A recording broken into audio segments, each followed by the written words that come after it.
Do you have a link for that live that I can share? Put it in the chat after. Do that. There we go. I'm sorry, what was that? Do I have a link of what? For the stream, so I can share it. Sure. That's a thing we could do. Oh.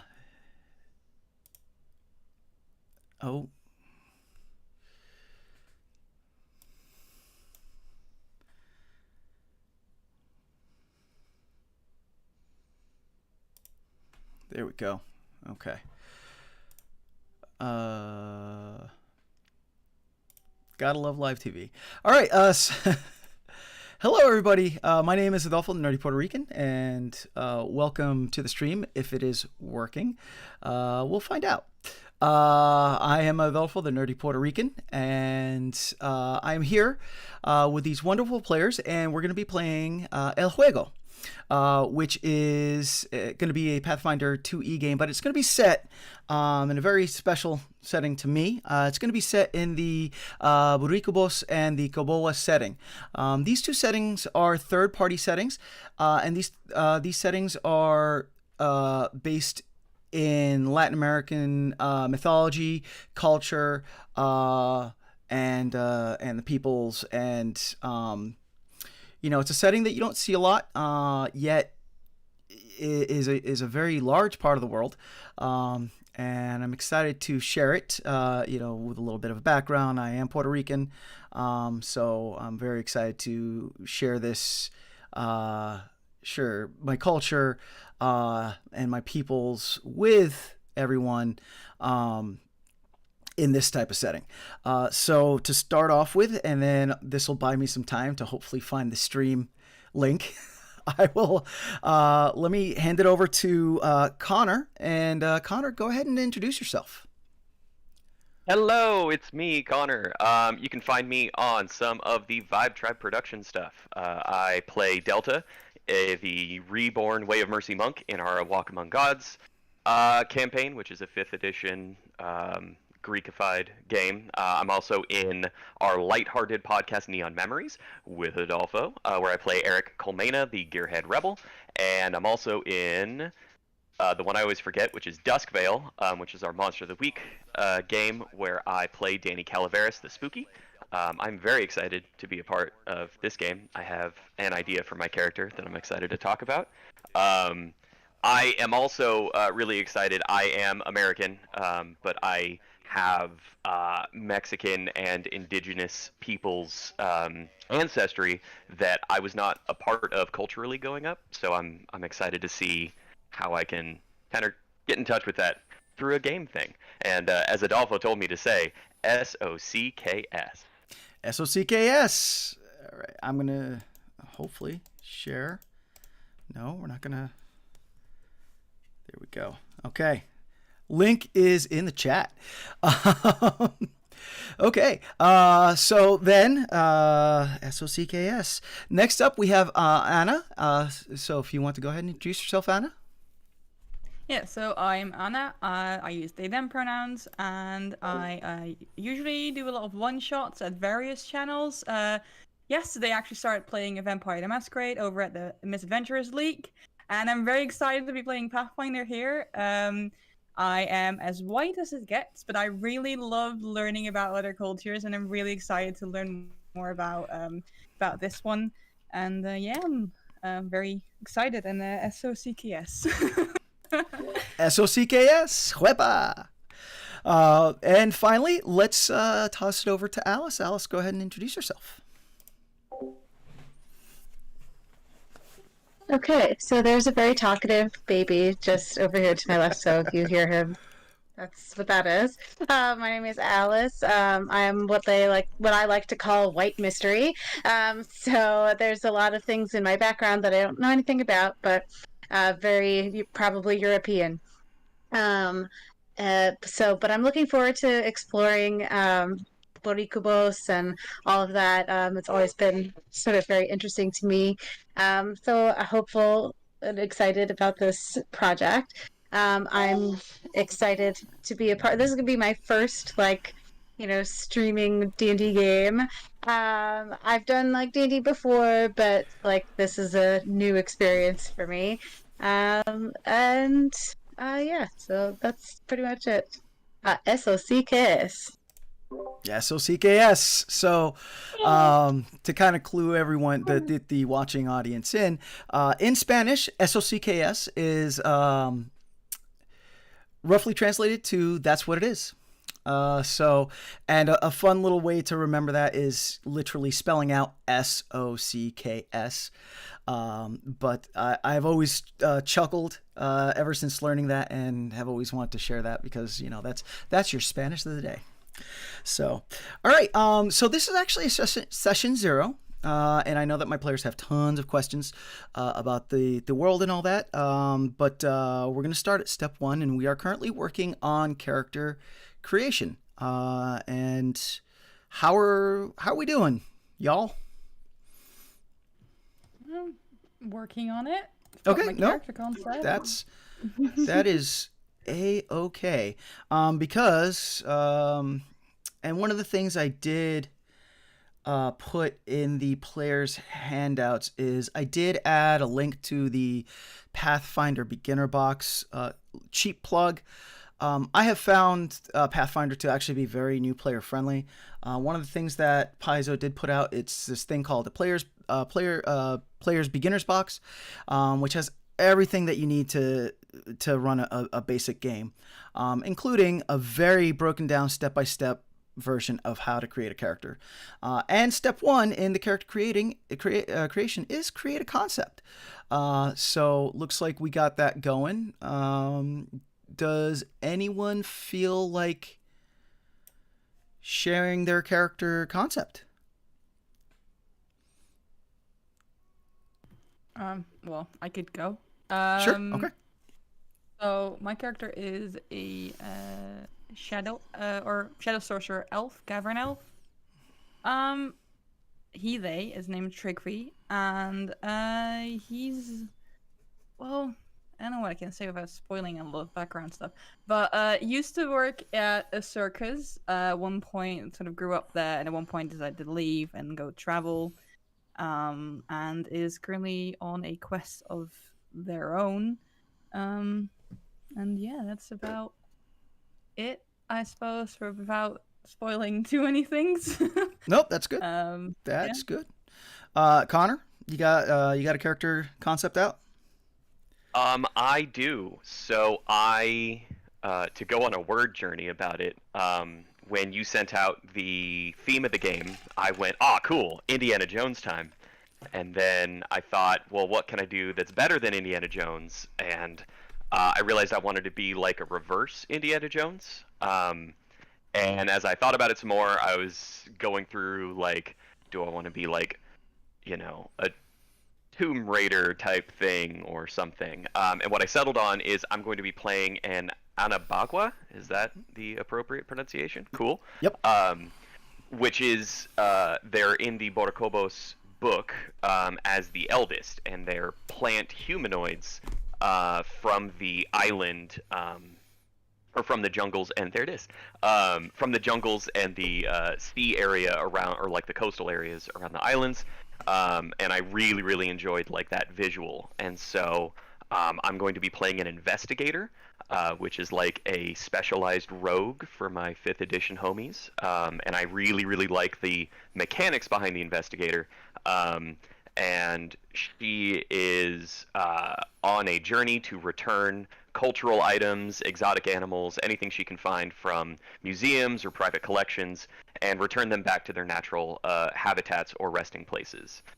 Also, because I'm a little gothic emo kid at heart, I have to do something death-related with all of my characters, and so I decided to combine the Anabagua ancestry with the Duskwalker heritage, because she is already dead. Awesome. Yeah, so she's a dead plant person who steals stuff from people who shouldn't have the things that they have. Awesome. So only the lightest of dark eyeshadows for you. Yeah, absolutely. And it's all, naturally sourced and, exactly. Just carefully painted on. Great. Excellent. And finally, Alice, do you have a character concept? I do, yeah. I have a character concept. So I'm going to play a halfling monk, who grew up in the woods. Sort of we're thinking sort of like East Coast woods, right? Maybe like um, sandy, kind of like the Pinelands down in South Jersey, where it's very sandy, but also there's a lot of like undergrowth and stuff like that. But she is she's sort of on a walkabout. She's on a pilgrimage to learn about her latent key powers and explore. So she's here to learn and be the best monk that she can be. Okay. Oh, her name. Sorry, I have a name. A name? So, yeah, a name. So her name is Arietti. Little nod to Ghibli there. So yeah, that's it. All right, excellent. Connor, did you say your character's name? Do you have a name? I did not. I do have a name. So her current name is Siniza. Based off of her background, which I believe is Spanish for ash or ashes. Right? Yep. Yep. Okay, cool. Yay, I did it. Yay! All right. Okay, so one of the things with this game, this might be a repeat for my players, but for the watching and listening audience, one of the things that I want to do with this game is not only just have it based on characters from the Boricubos and Koboa areas, but I also did want other races from other countries and regions to be invited to come in. So not only are you going to get the point of view of the indigenous people, but also the point of view of people coming in and witnessing this new area, as it were. Because that's I felt that as a DM, it's kind of unfair to have people try to act like something that they're really not from, and it's more comfortable to have them experience it if they want. You know what I mean? So that was just my little thing with this, and I know that was one thing that kind of people were a little confused about, but hopefully that clears it up a little bit. Again, it'll all be clearer when we start getting into the game. So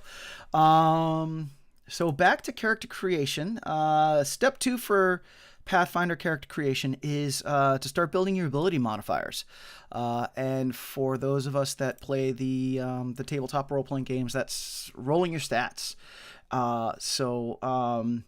In rolling your stats, I think everyone pretty much has their stats all done up already. Well, I rolled them, but I then saw that Connor said you get bonuses. So I ended up with like a 20 dex and like very high numbers. So I'm not sure if because it says usually left unchanged as 10s. Are we supposed to put them all at 10 and then add bonuses, or because otherwise I feel like I'm about building, because I currently have an armor class of 18 at level 1 as a sorcerer. That doesn't seem right. Okay. Well, when you're done with the character sheet, you can just send it over to me, and I'll take a look at it. It says with these scores, it says usually left unchanged as 10. So maybe this system wants you to start at 10 and then add bonuses instead of rolling for them. Maybe. That might be it. It might not be made for rolling, because the way that I'm doing abilities is by rolling 4d6 and then dropping the lowest die. Beefy sorcerer for the win. It sounds unlikely, but But you know what? This is, like I said, They're not necessarily beefy, though. They're just dexterous and deft. I mean, that's true. A bit of I think if I do this, what I end up with is if I rolled high, but even then, I have. Let me double check what it says. I had a 20 in Dex. I have 12 in Strength, 20 Dex, 16 Calm, 19 Intelligence, 17 Wisdom, and 17 Charisma. That's very high on everything. That is kind of high. But yeah. That's. I think it should. Yeah. You know what? For this session, just let's get your character sheet filled out, and then afterwards I'll take a look at it, and I'll explain modifications. But Right. I don't want to stress out too much about that. That's fair. And I'd rather, that might. I don't know if y'all saw the freaking wheel come up on my brain. It's like buffering. That happens to me all the time. So, but yeah. So let's not. So don't worry too much about your the character stats and all that right now, because since everyone came in pretty much with their characters all built out and whatnot, the thing that the next part of the game that I want to get to for session 0 is actually introducing the world, which that's what I'm more worried about. We're not going to be doing a lot of never say never, but we're not going to be doing a lot of. We'll play as is today. It's okay. Como decimos en español, eso sí que es. I actually understood that. There we go. So for here I had my players roll 46 and then drop the lowest. That's a very standard way of creating characters. Other different ways of filling out abilities is point buy. There's a myriad of ways of rolling up characters. So that's that. Then step 3 for building a character in Pathfinder is selecting an ancestry. So ancestry is the Pathfinder way of saying races. There are a whole bunch of different ancestries in Pathfinder. So as Connor's ancestry is an ancestry that is native to Boricubos. He is Anabagua. So really quick, the Anabagua, they are in essence tree folk, leaf folk, kind of like Leshy in Pathfinder, but more tropical. They actually, the Anabagua, not to ruin too much backstory stuff, but the Anabagua were one of the, if not the first race the first ancestry that was created by the gods of Boricubos, and are known as the Keepers of the Woods, or the Keepers of the Jungles, I should say. So that's that. Anna, what ancestry did you choose? Oh, elf, right? Dusk elf. Yeah, Cavern Elf. Cavern Elf, right. And then, which most people that play tabletop role-playing games probably recognize the Cavern Elf. The Cavern Elf, also, the D&D 5e equivalent would be a Dark Elf. So, like, you're... Right, Anna? That's the basic... Dark elf, moon elf. Yeah, it depends. You have different. Yeah, it depends. I would D&D drows are a bit different, but in a way, yes. Right, gotcha. So kind of along that vein. And then Alice's character is a halfling, which is Wildwood halfling. Wildwood halfling. So in popular culture, halflings would be like your Frodo Baggins from Lord of the Rings. That is the halfling ancestry. So that's that. So that's step 3. Step 4 is picking a background, and a background is the character's background might represent their upbringing and aptitude they've been honing since their youth, or another aspect of their life before they became an adventurer. So for those that play 5e, this is like your backgrounds. But this is stuff that the individual had before joining this life of adventure. So Connor, what background? I went with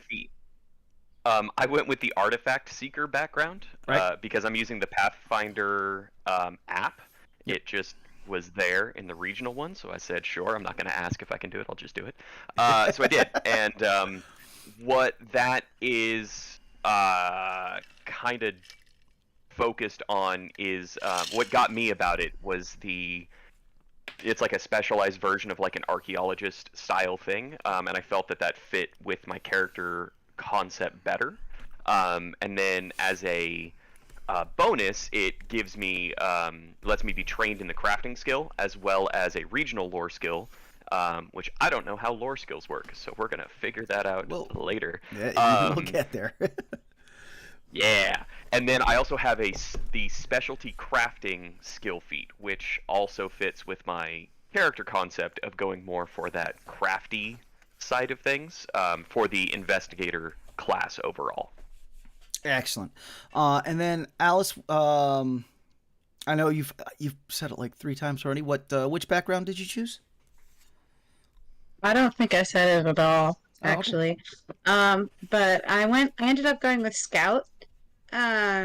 So essentially, the way that I find this relates to like my character's backstory, right? Wildwood Halfling, grew up in the woods, took a lot of time exploring, maybe unsupervised and wasn't supposed to, but liked sort of seeking out new things and mapping out things like that. So I thought Scout was a good background for her. Excellent. And that gives. Sorry, no, I was just gonna say that gives me like forest lore, which won't necessarily help us in this particular location, but it also gives me a training in survival, as well as a boost to either Dex or Wiz and a free. So that's what that does. Excellent. And then Anna, did you get to choose a background? Yes, I went with acrobat because Trickby grew up in a circus and was actually an acrobat for a very long time. So that was the one that made the most sense. Excellent. Yeah. Excellent. All right, and then so after background, it's choosing a class, and I know that you all have already said what class you are when you introduce yourselves, but really quick, Connor, what class are you playing? Investigator. I really like it. It sounds really fun. It's exactly what I've always wanted the rogue class to be, but better, it seems like. So I'm very excited. Excellent. And then Alice, what class are you playing? I am a monk. Okay. And then Anna, what class are you playing? A sorcerer, and specifically a shadow sorcerer. Excellent. All right. So then the next spot is buying your equipment. So my whole thought process when it comes to buying equipment is for everyone has your base equipment. I don't like starting people out with nothing. Excuse me, a little burpee. But yeah, so everyone starts off with their base equipment and their base gold. Spellcasters, if you need component material for any spells, you do have those component materials to start off with, and then from there, I am that type of GM that likes when after you cast your spells and whatnot, that you do have to go and purchase more spell components and whatnot. You know that like when you cast a spell, the component like flesh, turns into ash as you cast the spell. But on the flip side, for those of you that wear armor and use weapons and whatnot, which is another reason why I really like Pathfinder 2E, is that your armor and all that stuff gets dinked up, so you're gonna have to also pay for for weapons to get sharpened and honed, for armors to get fixed, and things of that sort. So that's going forward a little later in the game. And then, is there any well, let me ask this. Where is everyone building the character? Connor, I'm starting with you, just because I kind of feel like you have your character right here. Yeah, and I feel like you have your character kind of pretty much done. Yeah, I have a problem with character building in that I can't stop. So I've been using the Path Builder app on mobile, which has been really, really helpful. I definitely recommend it. I'm new to Pathfinder, and I found it very user-friendly as long as you have an Android device, which I do. So I like it. I think it's great. I have to work out some of the stuff in terms of getting the custom pack for my ancestry sent over properly. But other than that, it seems to be synchronizing great. Do you want to know about starting equipment now, or not yet? Sure, go ahead. Okay, so my main thing that I wanted to do with Sinisa is that she's from the jungle and she's from her own special tragic backstory. I want to avoid using metal and do more natural, less refined type things. For her main weapon and tool, I really like the idea of that explorer with the walking stick kind of thing. I went with the probing cane because the probing cane is a finesse weapon, so I can use dexterity for it. And there are some drawbacks with that, but I like having drawbacks because it's fun.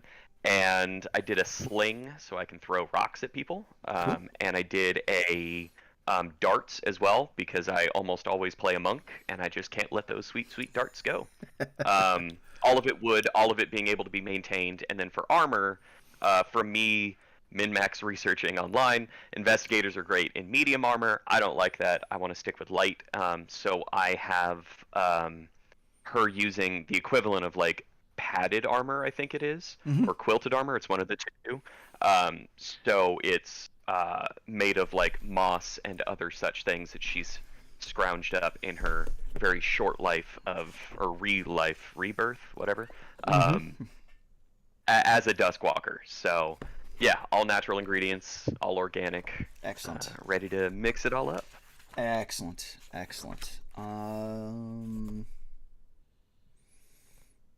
Oh yeah, that's. Do I tell you all this now or later? It's up to you, dude. You're in charge. You know what? We'll stick a bookmark in that. Alice, were you able to get your starting equipment?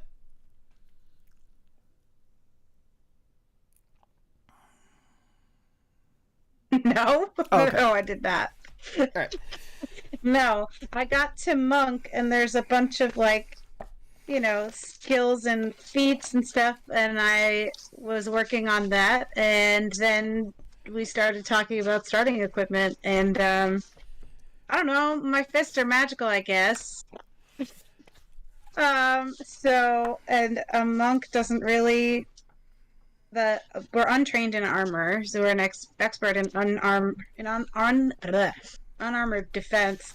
I would think maybe the only weapon I would want to have would be the halfling cultural weapon, which is like a staff kind of with like a sling on the top. Yep. But that's where I'm at. Okay. With that. Sounds good. Let me just blah, blah, blah, blah, blah. Yeah, I'm doing the thing.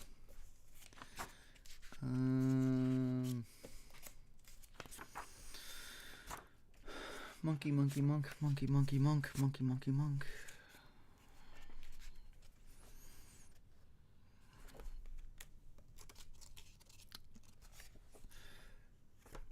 Man, who put everything in this book in alphabetical order? What kind of silliness is They that? really did. Oh, you want what page the monk is on? I'm on page 154. Okay. Yep. I was almost right there.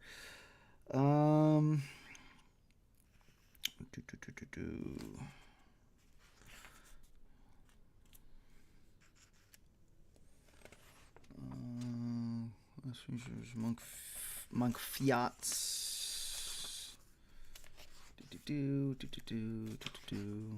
Yeah, like again, like I don't know. I guess the character sheet's just confusing me, like the way they word things. Yeah. Like I don't really. It doesn't jive with the way my brain works. So I'm looking at class feats and abilities, and like feature first, and feat first. I'm like, I don't. Okay, well, I don't see.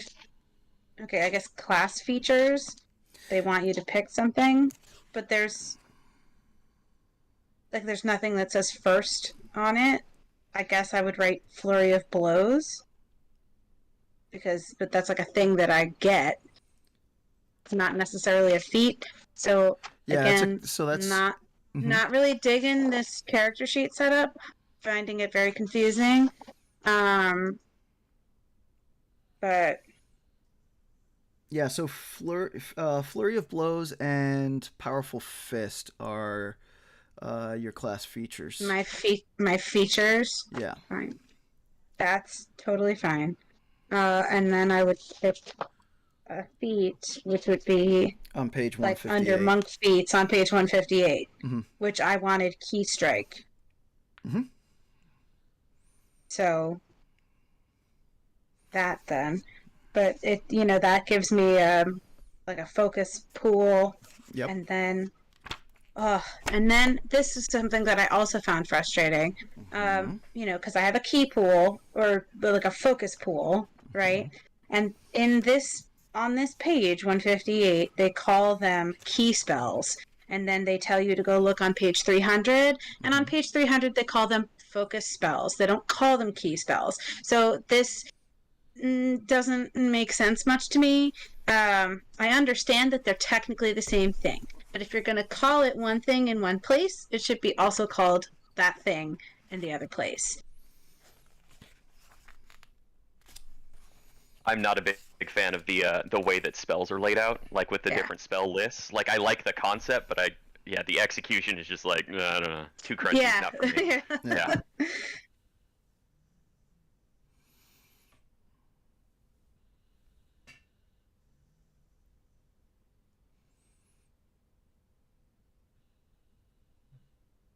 But yes, you're right. Focus. The two terms are interchangeable, and But then, like, pick one. If you're gonna call it like a focus pool and focus spells, then drop the term key entirely and just have a focus pool and have focus points and focus spells.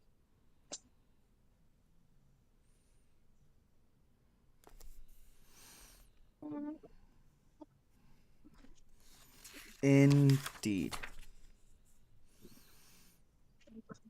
Okay, non-spellcasters with focus spells. If you get focus spells from a class or other source that doesn't grant spellcasting ability, for example, if you're a monk with the key strike feat, the ability that gives you focus spells also provides your proficiency rank for spell attack rolls and spell DCs, as well as the magical tradition of your focus spells. You gain the ability to cast a spell and use any spellcasting actions necessary to cast your focus spells. Okay. Also provides your proficiency rank for spell attack rolls.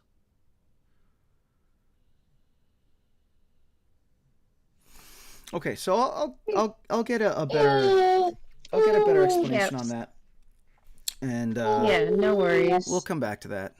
But for right now, I believe that the basic takeaway is that when you use one of your key not key spells.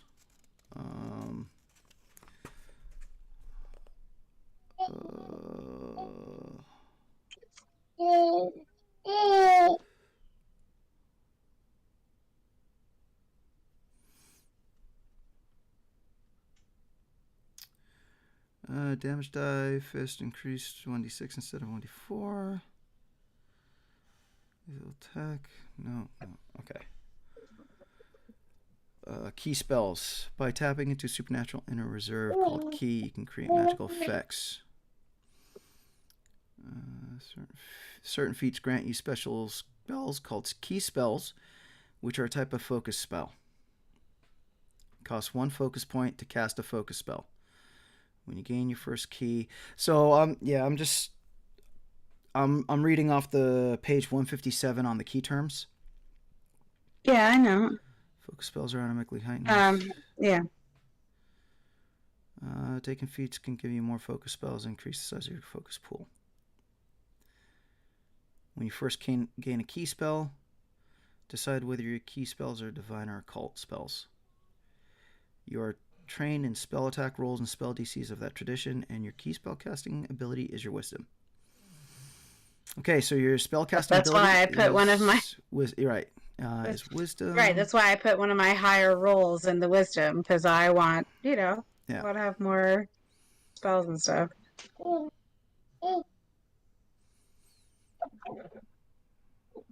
Yeah. Okay. But I ended up kind of with like high rolls, like Anna was saying, right? Like I have a 20 dexterity and an 18 wisdom, and I'm like level 1, Right.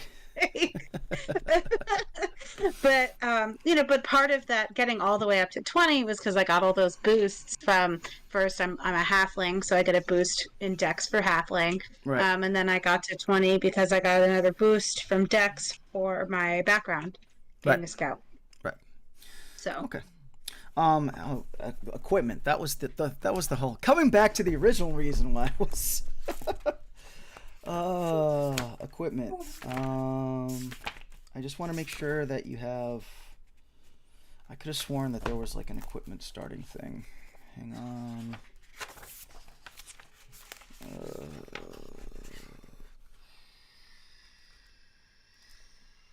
even though halflings have like a weak strength, somehow I ended up with a positive strength, so that's cool too. I mean, I think we're supposed to start at 10, because I changed some things around because I forgot some things, and I've got like 12, 20, 18, 19, 15, and 20. Like, that sounds not correct. I have 14, 20, 16, 11, 18, and 11. I mean, to be fair, I did roll a 17, a 13, a 17, a 16, a 10, and a 15. So like, well, there you go. You rolled really well, so you just have some really strong ability scores. yeah. You're what we would call in research an outlier, right? I've never ever seen a sorcerer at level 1 with an AC of 18. I've never like. Sorcerer is supposed to be squishy. Not in this game. No. Yeah, not in this game. I'm definitely the squishy one. Because going off of the app, even with my padded armor, I have an AC of 16. And I'm supposed to be a martial character? I know, but like, also like, I'm so used to playing monks in 5th edition, so like, if my AC is not at 18, I'm not doing it right. I mean, like that's not... usually, right. I play magic users mostly, and they have like ACs of like 12, 13. Yep. So like, it's just like wild. I'm like, wow, I've got an AC of 18. What the hell? With the app, I have 10, 14, 12, 14, 18, and 10, and that's using 10 as a baseline and then just adding the ability boosts. So I don't know. But then we should all do that, right? Because if you're doing that, then it would be fair if we all do the same thing. I mean, but does it have to be fair? I mean, yeah. But it doesn't technically have to be. I'm gonna change mine and see what happens if I put everything at 10. See what I get then. Because I'm curious about that. Okay. Oh, actually, you know what else I can do is let me open up a new character. And I will tell you. Okay, so with a from what the app says, baseline. If you do the... Hang on, let me pick a better ancestry. Let's go with gnome. Yeah, that's fine. Okay, so, for example, for a gnome, gnomes have one variable ancestry boost, and then a set boost for constitution, a set boost for charisma, and then a negative boost for strength, right? But on here, assuming that the app goes with the normal rules for character creation, you can do alternate ability selection, and then it's 2 variable boosts from your ancestry, 2 from your background, and then 1 from your class, depending on which class you go with. So that might be like baseline is 2 variables or whatever else it says for other ancestries. I also haven't looked in the book, so I don't know where that would be listed research-wise. I'm checking that out right now. Okay. I'm looking at equipment. There's so much equipment. Oh,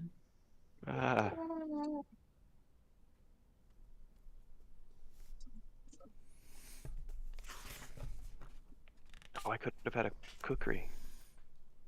Oh, that would have been cool. Yeah, that's okay. Next character. Yeah, so if I put everything at 10 and I do the things how I've done them, I get once it loads. Okay, so okay, there we go. It's loading.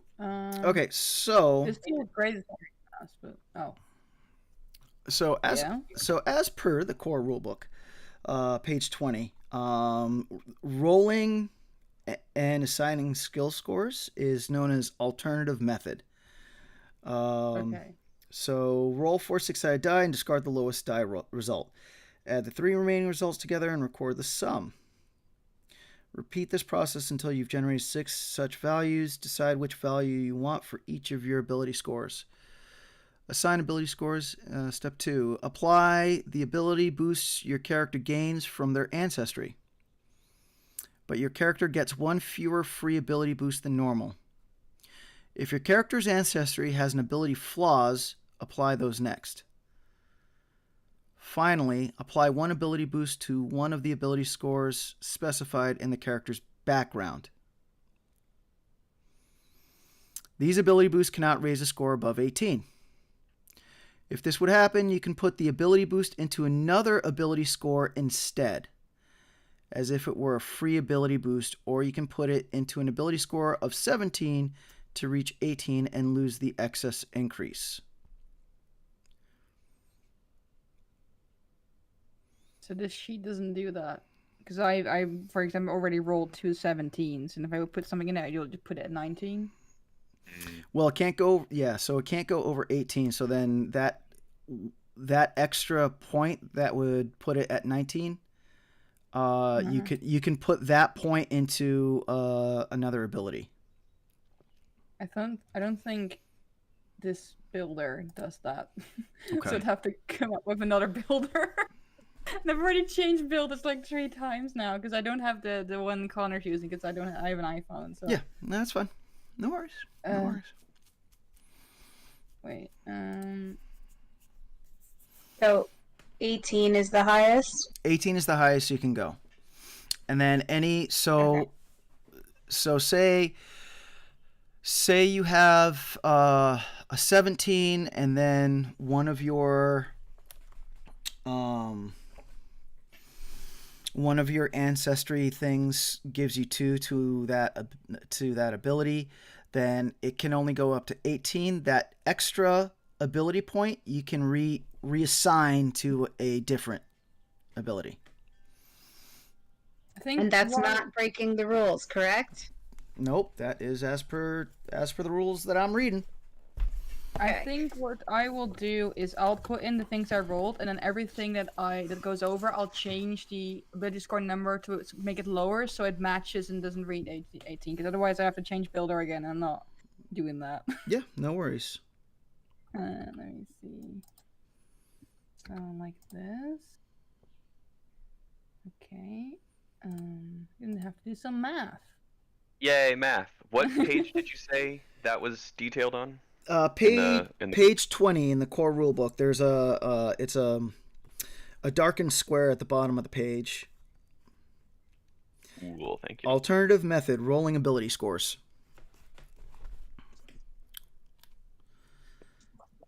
All right. Then I have reallocated my final 2 points that made something over 18 to a different spot. All right, I'm going to reread this again, and I would like the group to kind of to chime in on this. So for step 2, assign ability boosts and ability flaws, which I think that's what's in question, is the ability boosts. Yes. Okay. Yes, that's what's in question. So as per the rules, apply the ability boosts your character gains from their ancestry, but your character gets 1 fewer free ability boosts than normal.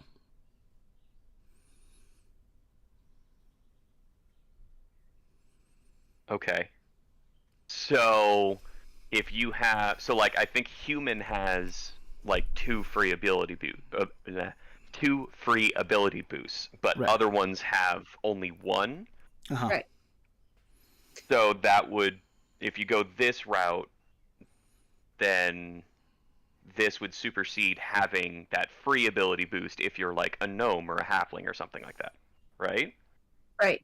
That's what I'm hearing. What I'm hearing is that the halfling loses their free ability boost. Okay. But do I still get to keep my ability score that made it to 20? Or no? Maybe. Because I had put my free ability score somewhere else. Okay. I'm going to say yes. I'm going to say So yes. I keep my dexterity at 20. Yep. And then I had used my free boost for my strength. Right. So I'll take that away. Take that. Yes. Yeah. Okay. Not a problem. Okay. I mean, I've got like I think 2 or 1 boost in ancestry and then 4 in class. Okay. So I'm not sure which one would be the free boost because I've got like 6 of them.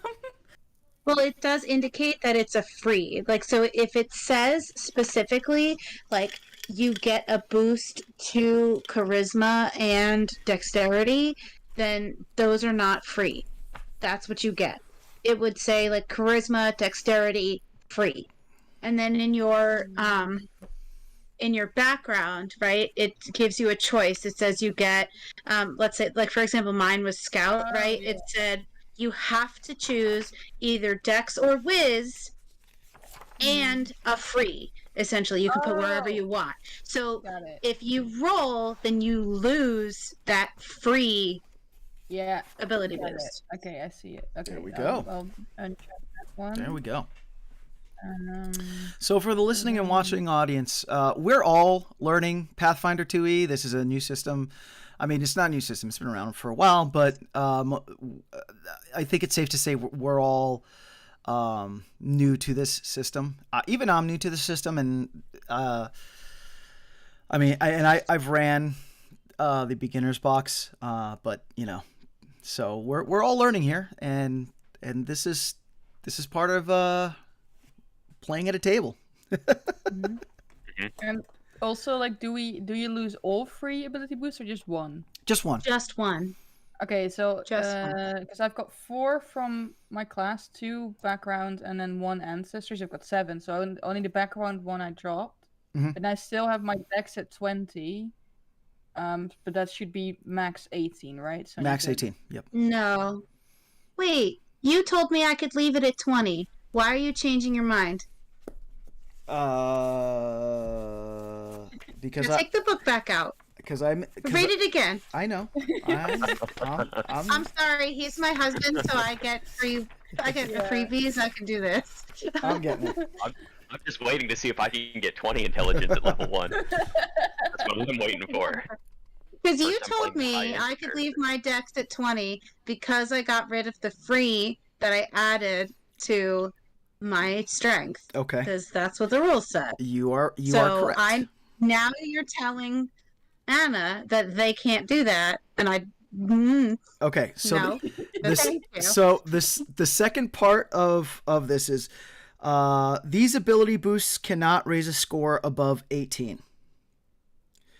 If this Okay. would happen, you can put the ability boost into another ability score instead, as if it were a free ability boost. As if it were a free ability boost. Yes. For me, that's so Okay. difficult because I've got so many ability boosts, and my rolled stats are so high that there is very little room for me to shift things around. Because one is like, if I shift one around, they're gonna end up above 18 again. So I'm just gonna lower the rolls to make that fit. Otherwise, it would have like 220s and like a 19 and stuff like that. Okay. I think the other part of this too, from like a system standpoint, is, and again, me looking at the app where I can see the entire like run from level 1 through 20, right? There are significantly more opportunities to increase your abilities as you level up, like organically, not reliant on items or magic or anything like that. Like it's built Okay. into the system, right? So I think now that I'm like looking, and I don't know because I'm looking at an investigator. I have 4 points I can do at level 5. I have 4 points I can do at 10, and 4 at 15, and again 4 at level 20. I would So put me, because I've got at the start of 7 ability boosts that I can do, that I can allocate. And then I have like already rolled with like 2 17s. Like, how am I not gonna end up all of them over 18 at this point? So I don't know if it's like specifically sorcerer related in this sense. I'm just gonna lower the thing I rolled. I'm just gonna lower them to sort of hope that they can work out. This is wild. And then take the back out. Which back out? What? Take the back out. Take the back out. In chat, Finn Which said back out? no. In chat, Finn said take the back out. So I'm trying to figure. Did I miss something? I don't know. That's my sibling. Let me see what they texted me. Okay. I can be very slow on the uptake. I'm admitting that. I'm admitting that on the World Wide Web. I can be very slow on the uptake sometimes. So. Okay, so nothing above 18, right? Because then I'm just gonna lower. Because otherwise, I can never do this. Yeah. I'm gonna lower. So I shouldn't have rolled this high. But well, I mean, if it you was rolled, just fate. I know Isn't that your exactly. Yeah, because it's like, quoting it's like, Alice. how many ability boosts I have? Like what I rolled, it just makes no sense. So now I've got 12 in strength, 8 in dex, 17 in con, 17 intelligence, 15 wisdom, and 18 charisma. There we go. Wow, Okay. that's amazing. But that's like, even like if I didn't do that, it would be like 12, 21, 18, 17, 15, 21. So like that wouldn't have worked. Right. Beefy. I guess that's that's what you get for rolling your stats. But I like I said, I prefer rolling stats. So, you know. Yeah, same. But it's fine. I just lowered the base stats and then just I'll just roll with it. It's fine. Yeah, I've still got an AC of 17, which is wild for a sorcerer. And like I said, I'll go over everything again after the game and all that. I can tell you though, from running the beginner box, that where you might be sitting there and being like, "Wow, I have a AC of 18 at level 1. I'm good to go." There's other things that can kill you in this game that you'll be like, "Wait, but I have an AC of 18, but I failed this fortitude roll. Ah, nuts." You know, so it does. I can say that it does even out. But like I said, I'll go over the character sheets afterwards, and you know we'll get it all. We'll get it all sorted. So, so 2 things I did want to point out.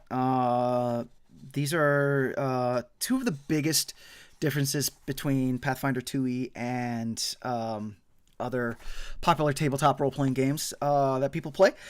So the first thing is that Pathfinder 2E is economics. Yeah. You have what's known as action economics, right?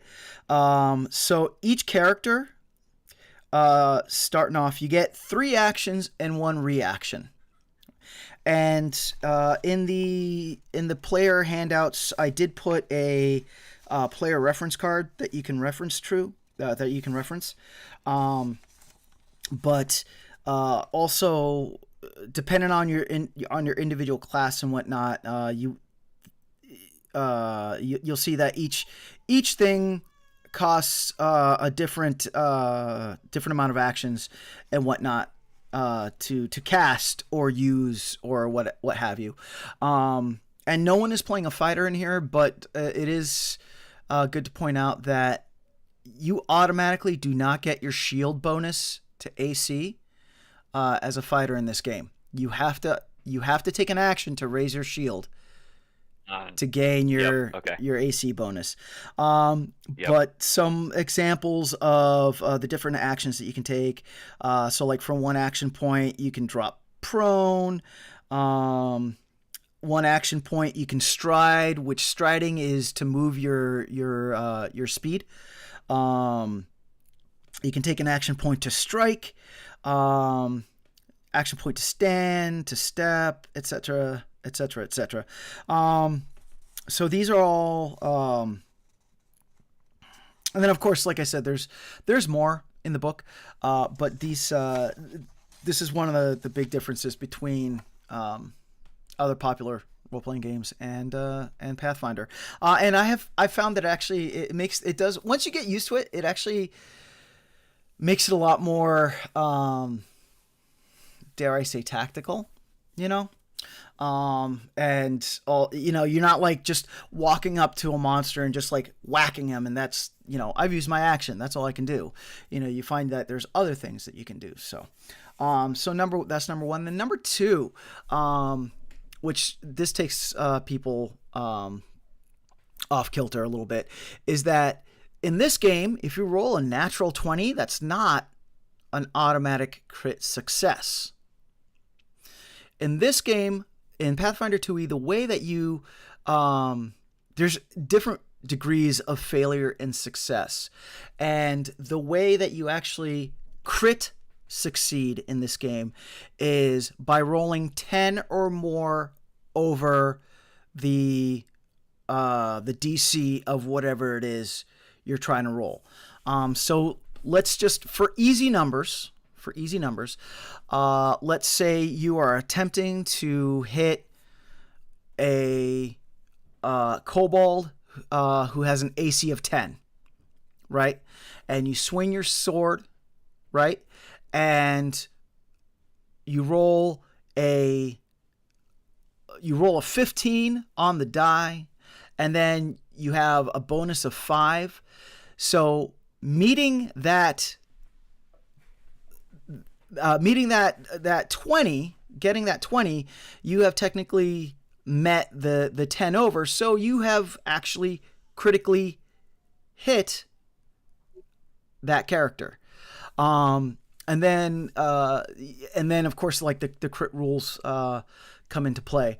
But within that scope, like I said, there is actually varying degrees of, you know, how powerful that crit is, or varying degrees as to how powerful that failure is as well. So that's something else I kind of like, you know, because you know, quite often, you know, people roll a 20 and they're like, oh, I crit, I'm good, you know, and it adds a little bit more of a dynamic,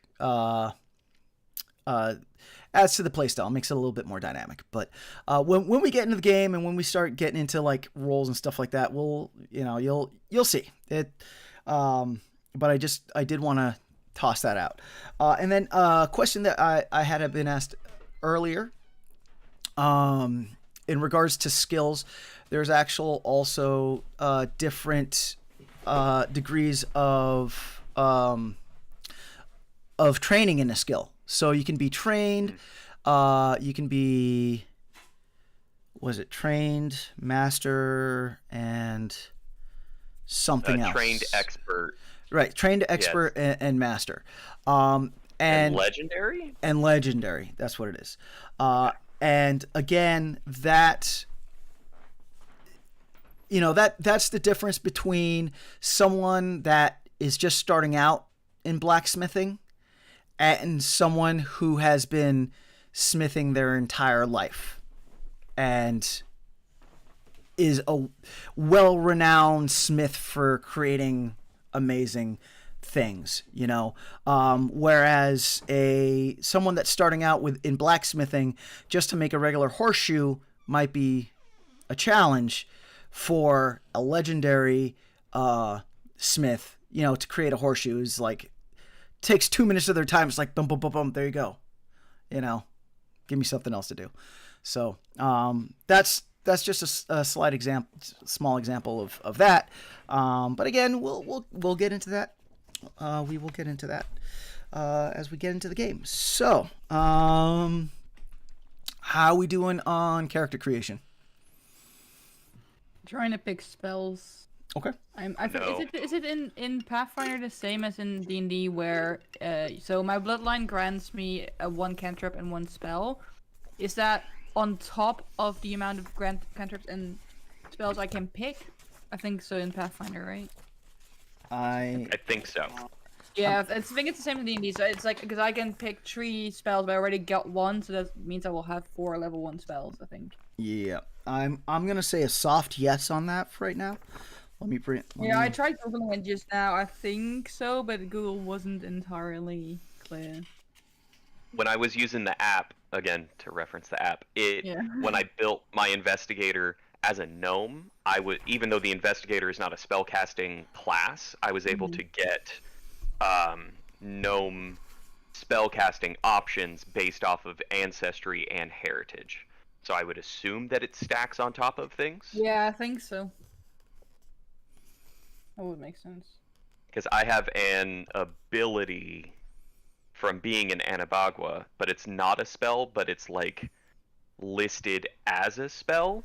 Mm-hmm. It's like kind of a cantrip, but not. But again, I have no spellcasting thing. I don't have a spellcasting DC built into anything, so it's just kind of there as an ability. So.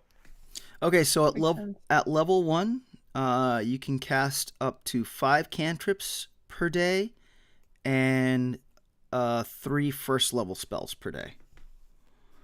Yeah, that I know, but like, I think I could pick 5 cantrips and 3 1 level 1 spells, but already was gifted 1 cantrip and 1 level 1, so that will stack, I reckon. Yes. Yeah, okay, cool. Call it your spell repertoire. At first level, you learn 2 first level spells of your choice, 4 cantrips of your choice, as well as any additional spell and cantrips from your bloodline. Yeah, okay, cool. Yeah. So if those are additional from your bloodline, then those stack. Mm-hmm.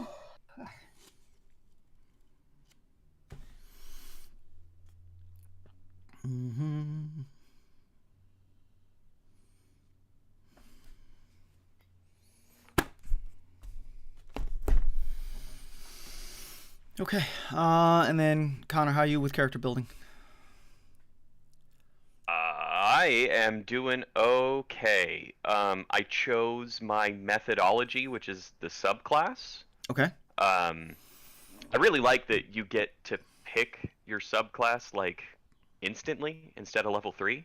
That's always been like one of my biggest complaints about 5th edition is like, but I already know what kind of character I want to be, Right. So I went with the, what's it called? Hang on. The alchemical sciences methodology. Cool. Which emphasizes chemical and alchemical analysis, and I felt that kind of fit with like the, jungle crafty kind of thing.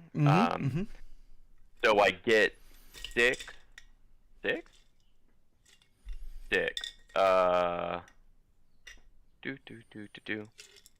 Yes, so I get 4 from a standard formula book, and then 2 additional recipes for either alchemical elixirs or alchemical tools. Excellent. Okay. And then I can prepare.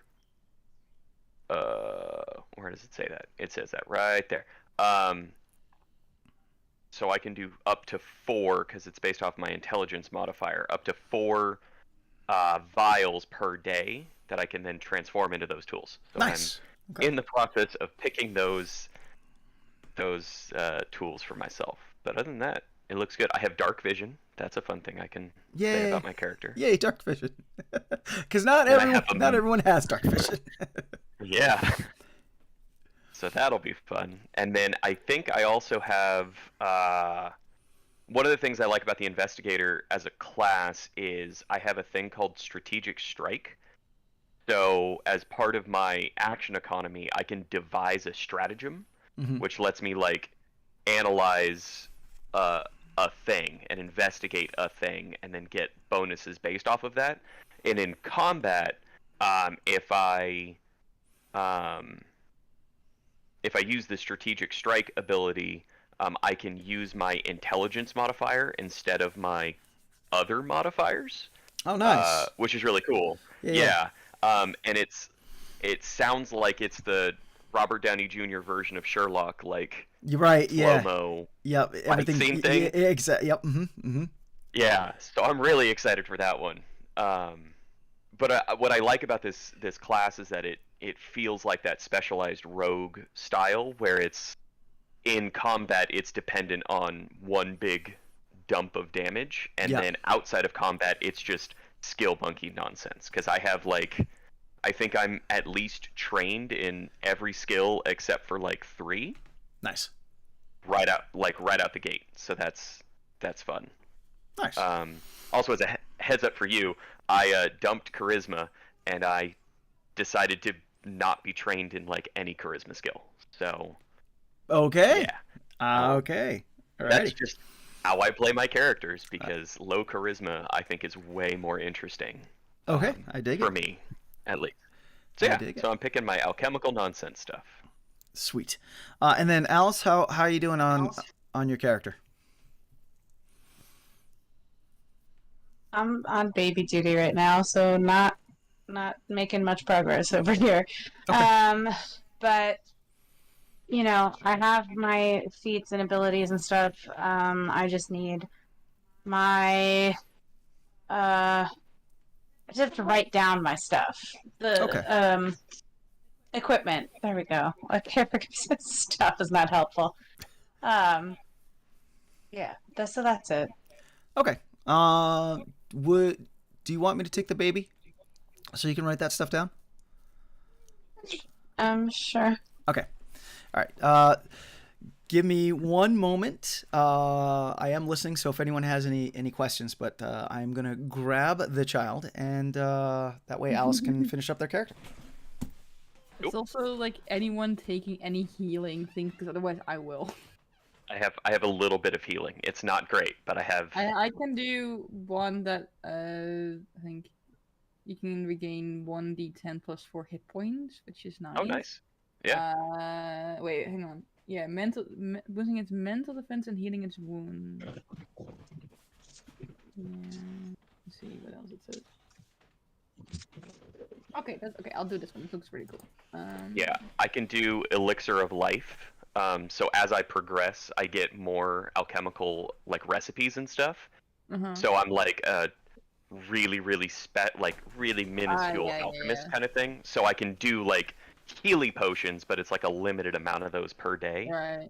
But I can help contribute to the healing. And then I think there's. Yeah, no, go ahead. Sorry. Oh, I think there's like feats and stuff, because as a skill monkey I get more of those skill feats than other classes, so I can do things like I was going to go with that healing battle medicine style build as we progress. But what were you going to say? No, I think I have a good like story-wise reason as well why my character would have this specific spell. Nice. Yeah. I'm also taking antidote because, why not? Why not, indeed.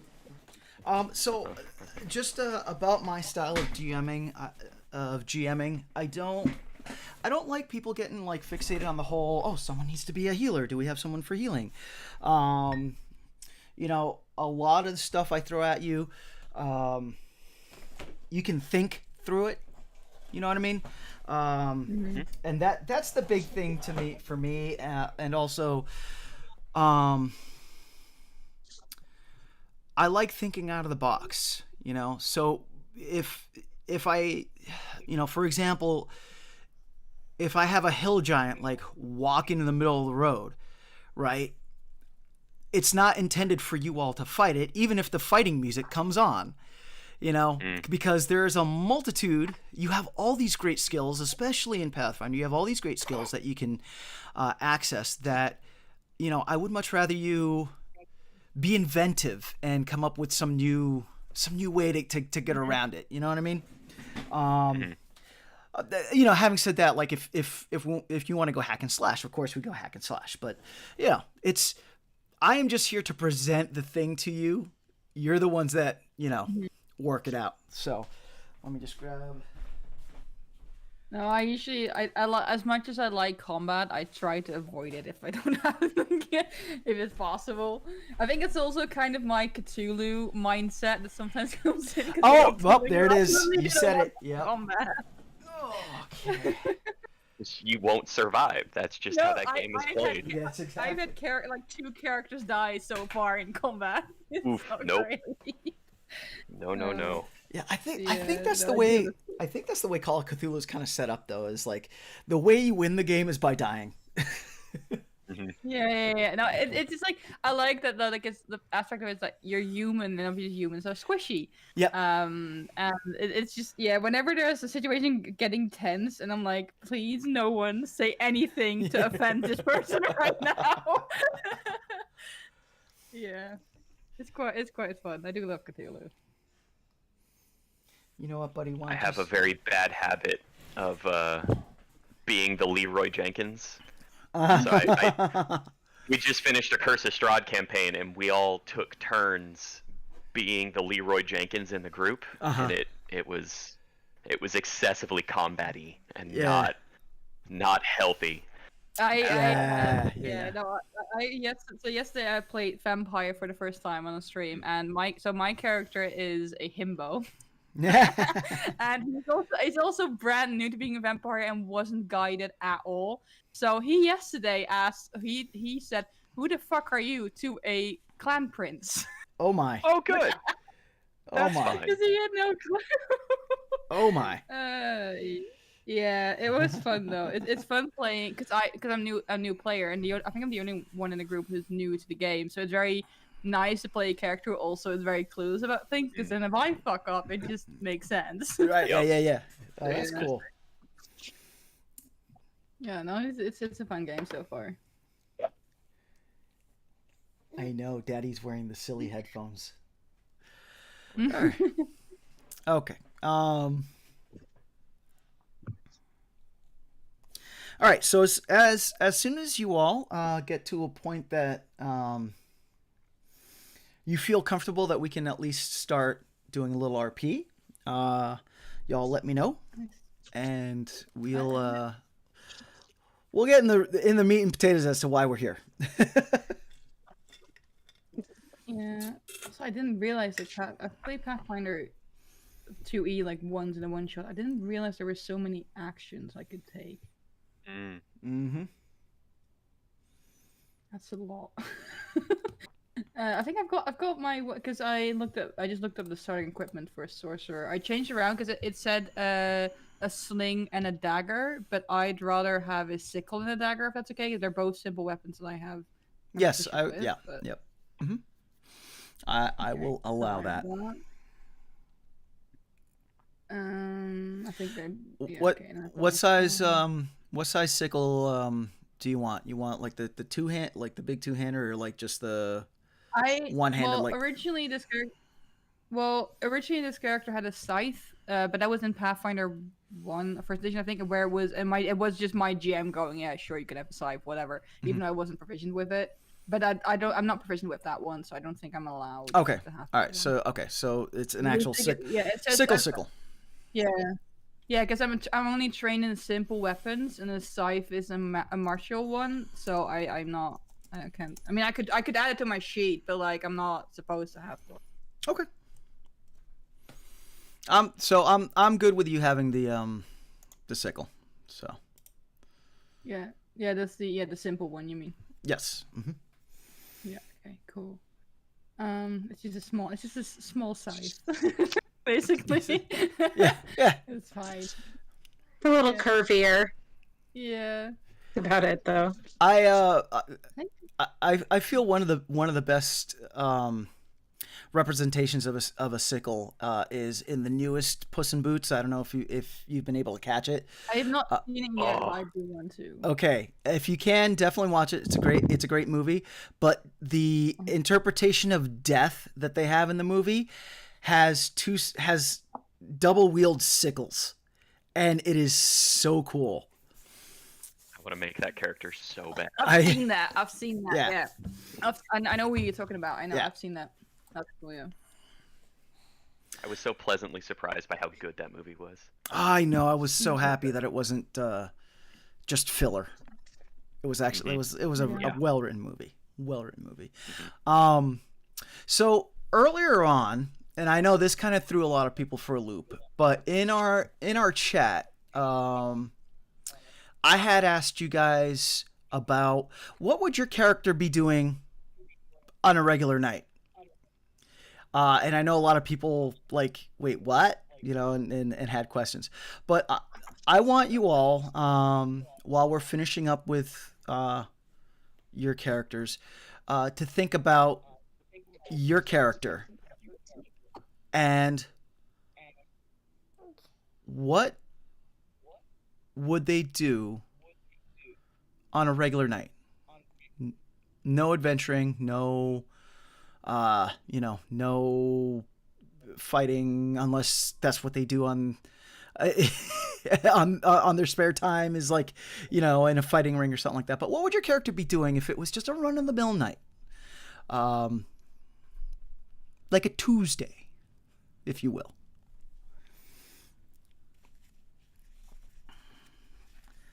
Because that is going to come into play in a few minutes here. And for those that might have joined after we had started, I am Adolfo the Nerdy Puerto Rican, and I'm here I'm joined with my wonderful players in El Juego. It's a Pathfinder 2E game. This is technically session 0, where we are creating characters. And then once character creation is done, we are going to be getting into the beginning parts of setting the stages for the game.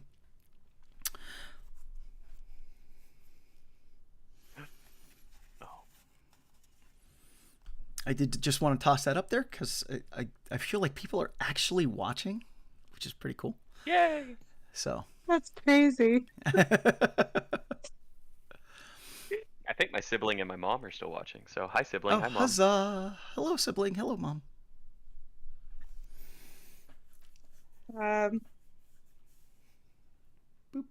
I right now am just going through skills and adding my trained whatever stuff for that.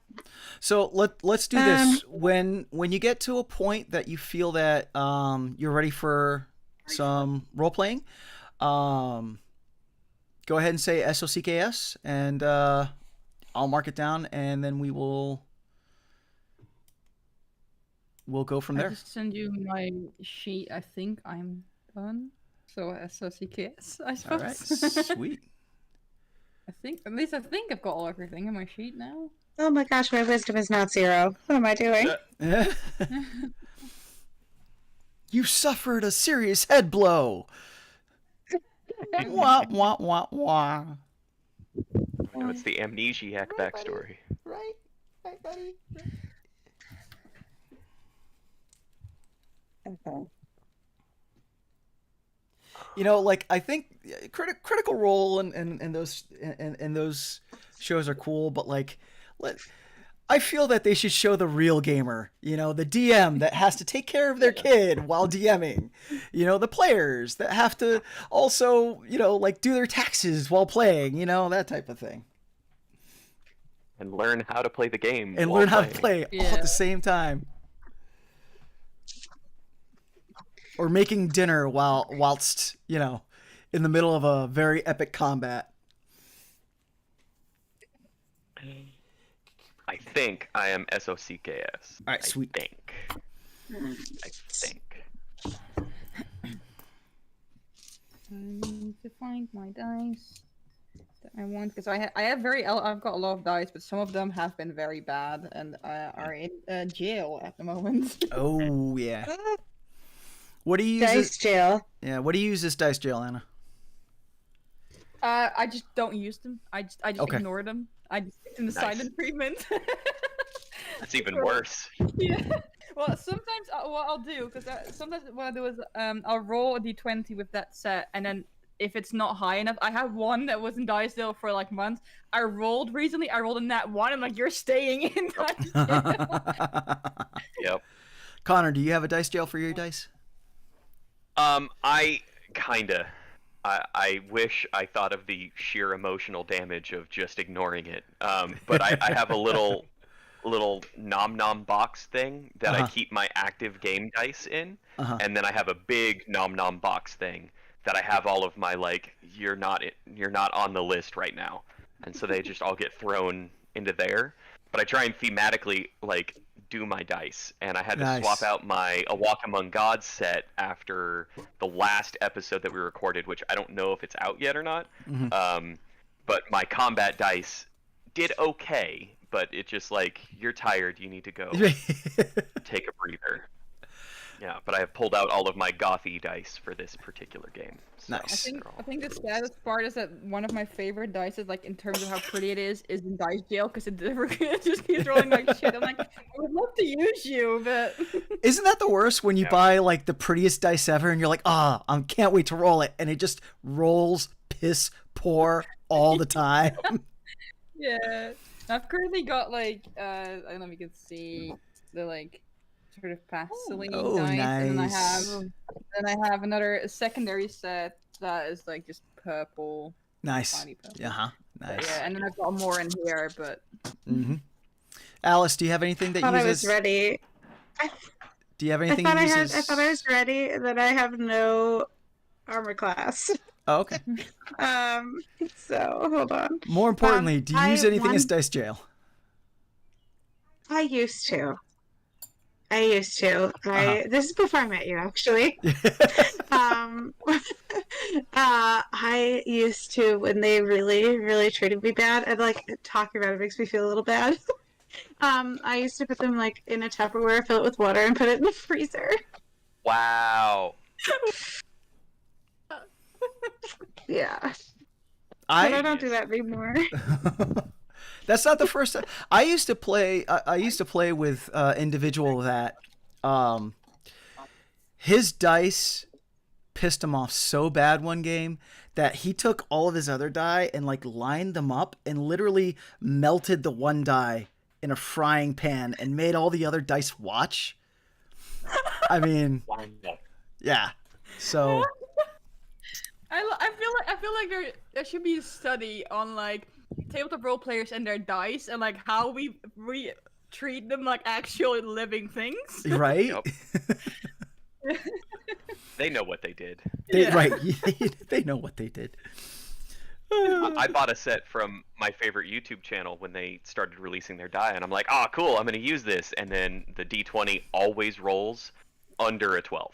I have never gotten more than a 12. Those are my preset. There it is. Terrible. There it is. My friend, I have a friend who has that many dice that he can fill a sports bag with it, and he says that the dice that roll best are the ones that are gifted to you, and the pestle that I have was gifted to me and is rolling decently, so I suppose it might be true. Might be something to that, yeah. I'm having trouble figuring out my armor class. Okay. So I'm expert in unarmored defense, right? Okay. Would that give me a bonus to my armor class? I think so. I'm gonna say a soft think so. Give me 1 second. I'm looking up. I think that gives you your proficiency bonus. What I've 2. noticed is that like trained is 2 and expert is 4. Yes. Oh. At least Yes. in the skills. Yes. Like that's so would that add 4 to my armor class is my question. Hang on. Give me 1 second. I'm getting there. So I'm like what I'm gathering at least is each level of like training or each level of proficiency is another +2. That'd be pretty cool. I'd be down for that. Right?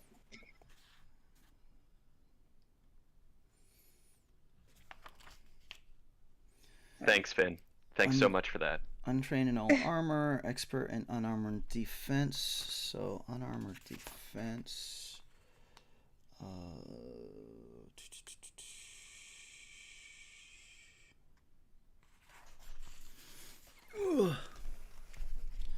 I know people are probably screaming, you could just use the website, something of Nethys, but No.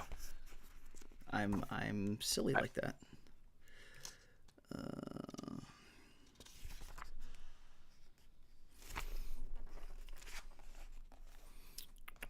Man, this book is dense. Yeah.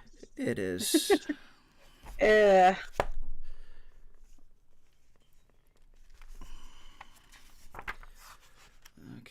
unarmored defense, unarmored defense. Basically, like I need to know if my armor class is a 14 or an 18. I got you. I got you. The question. I am working on that for you.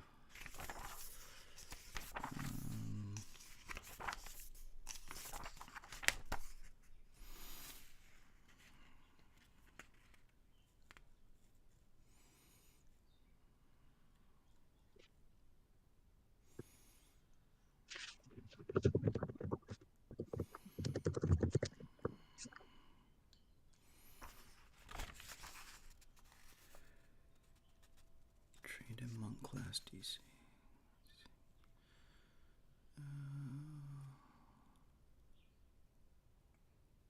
Expert in armor defense.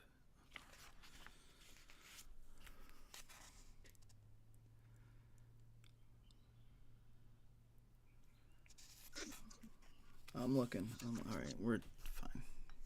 Fine. I was about to say the dumbest thing ever, which was, wouldn't it be cool if you could just like tap the book and then find whatever you're looking for, and then I realized that's just Control F in a PDF.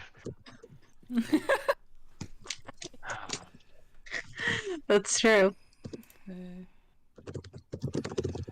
Okay.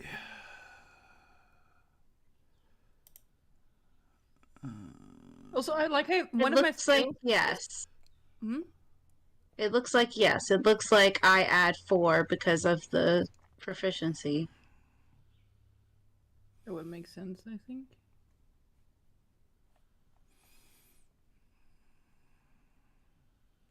I'd say just do it.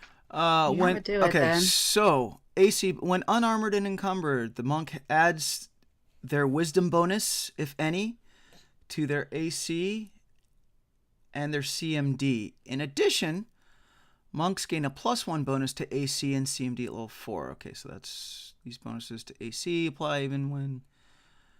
Okay, so.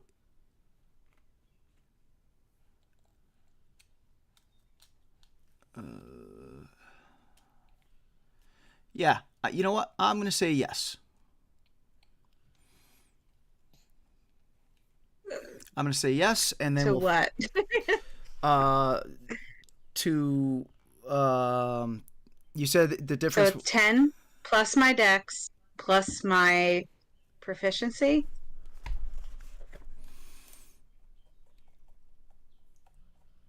Okay. +1.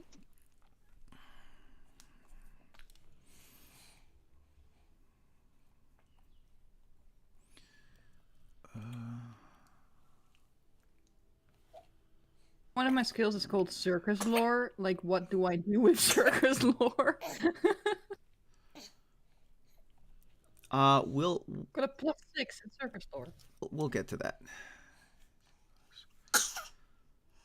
Okay, when unarmored and unencumbered, the monk adds their wisdom bonus to their AC and CMD.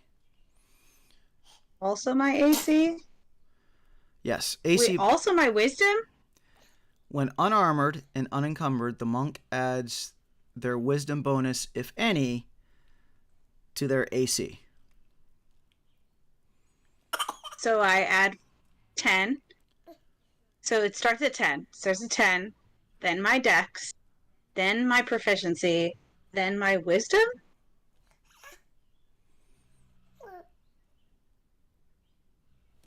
I think so. That's 22. Nice. All right. Well, we'll say that for now. Plus 2 attack.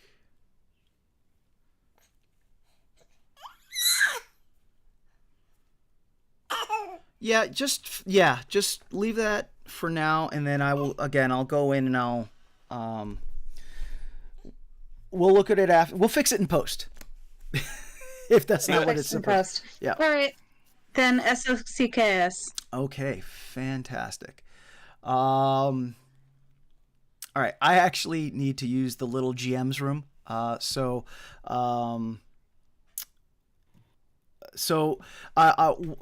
While I come back, I want you all to think about that. What I had asked. What would your character be doing on just a regular night? Okay. And then also think about what your character looks like, because when I come back, we're actually gonna start the game up. So, yeah. Also, for the question of what characters would do, where are we when we start? Because that matters for the question for me. So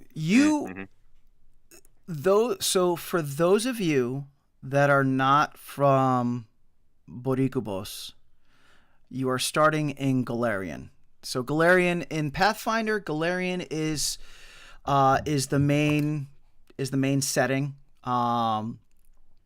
If you look in the core rulebook, I believe it's chapter 6 or 7. There's you'll see a map of Galarian. Yeah. So for those of you that are not from Boricubos, you're from a region of Galarian of your choosing, whatever fits your backstory, whatnot. Okay. And then for those of you that are from Boricubos, you are from one of the islands of Boricubos. I don't think. If you look in, which I believe I did put the Boricubos book in the character handout, but on page 8 there is a map of the archipelago of Boricubos, so you can choose to be from one of those islands. Also, something else to think about is why would your character want to go out on an adventure? So for those of you that are from Boricubos, why would your character want to leave their home and adventure? And for those of you that are from Galarian, why would your character want to leave Galarian and adventure? And then I will be right back because, again, I really need to use a little GM's room. I'll be right back. All right. Okay, bye.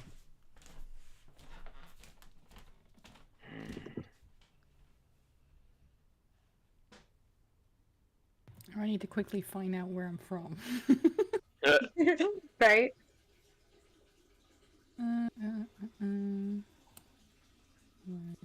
continent. That's why I went the easy route and just said, that island place where we're going to be playing. There. I'm a local. Yeah.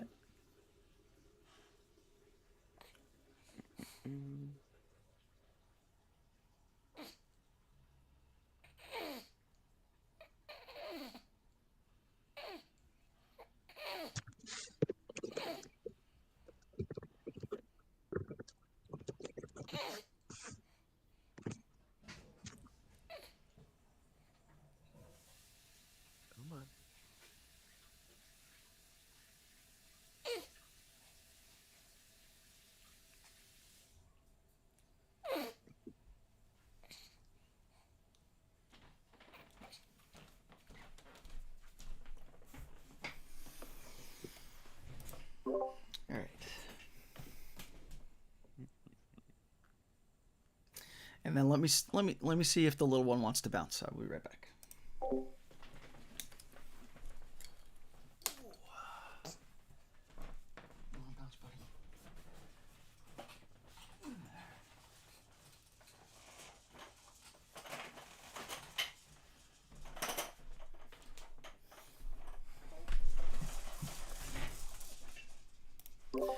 Okay, so if his bouncer gets too distracting, I'll definitely mute my my mic.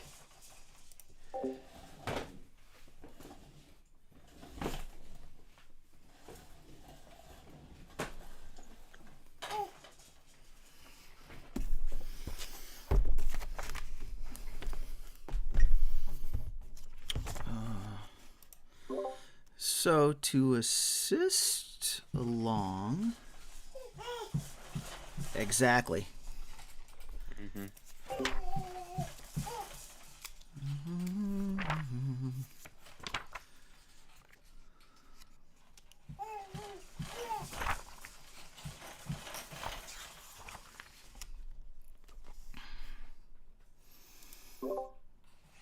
So in the core rulebook, starting on page 418,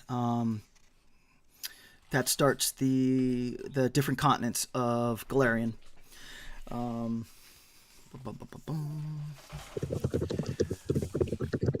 think I'm gonna go with Avistan just because it's the most heavily settled. Apparently, it's easy.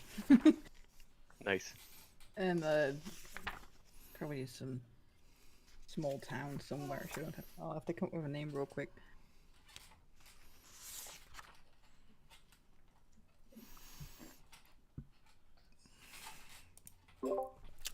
Yeah, so like the town,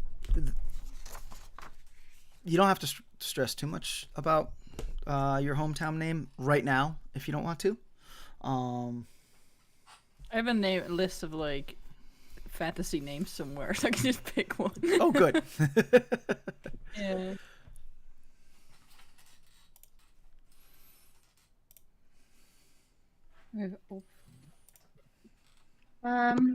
I think she is from kind of like the borders of Cheliax, like the suburbs, if you will, Okay. right? The forests right outside it. Okay. Sounds good.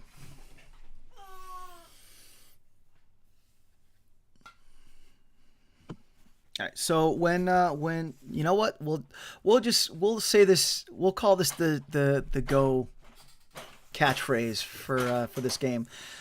So when you feel that you're ready to go, just give me an SOCKS and I will know you're ready. Yeah, look up one thing real quick.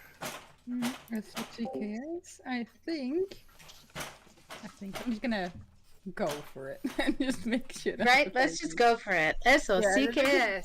Yeah, and if I miss something, I'll make it up on the spot. It's fine. Right? And then it's SOCKS. canon. Forever. Yeah, Yeah. that's how it works. Okay. All right. So.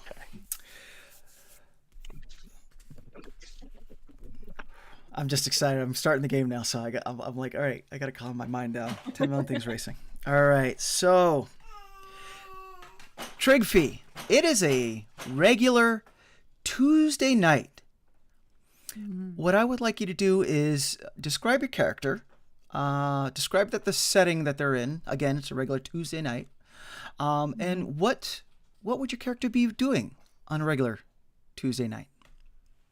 So Trigfee is a elf. He's got darker gray skin and a sort of vibrant dark blue long hair that goes about here with a nice braid on the side.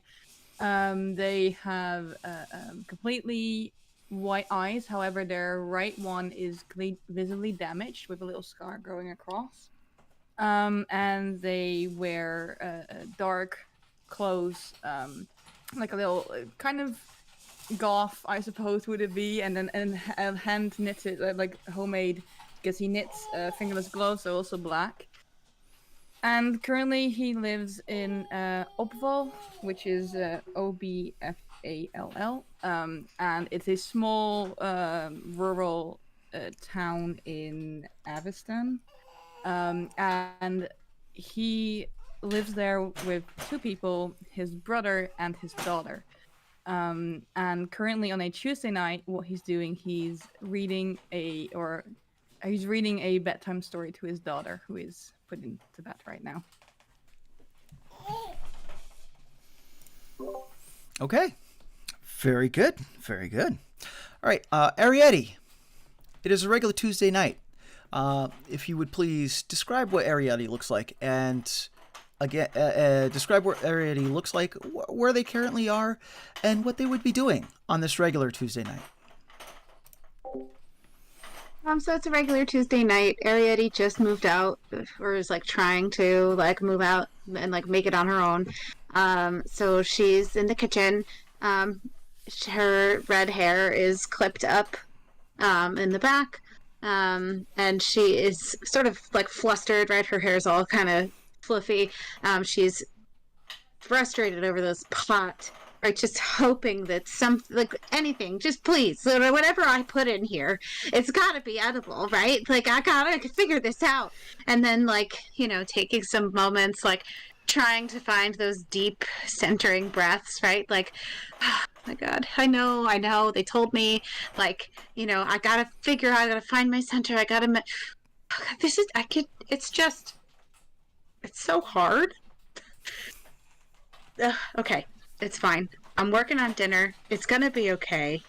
I'm gonna figure this out. We're gonna figure this out. Yeah, that's what we're doing.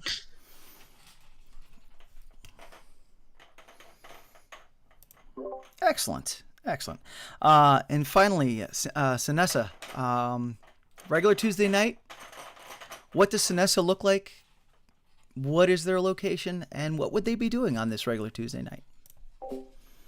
So, she is, so her skin is, so she looks like a mangrove sapling, with spindly limbs, and charred and ashen bark-like skin. She wears a cloak of, native, plant life that she kind of amasses as she moves from location to location. Right now it looks very moss and kelpy kind of look. Not like a kelpie, but like kelp-esque, right?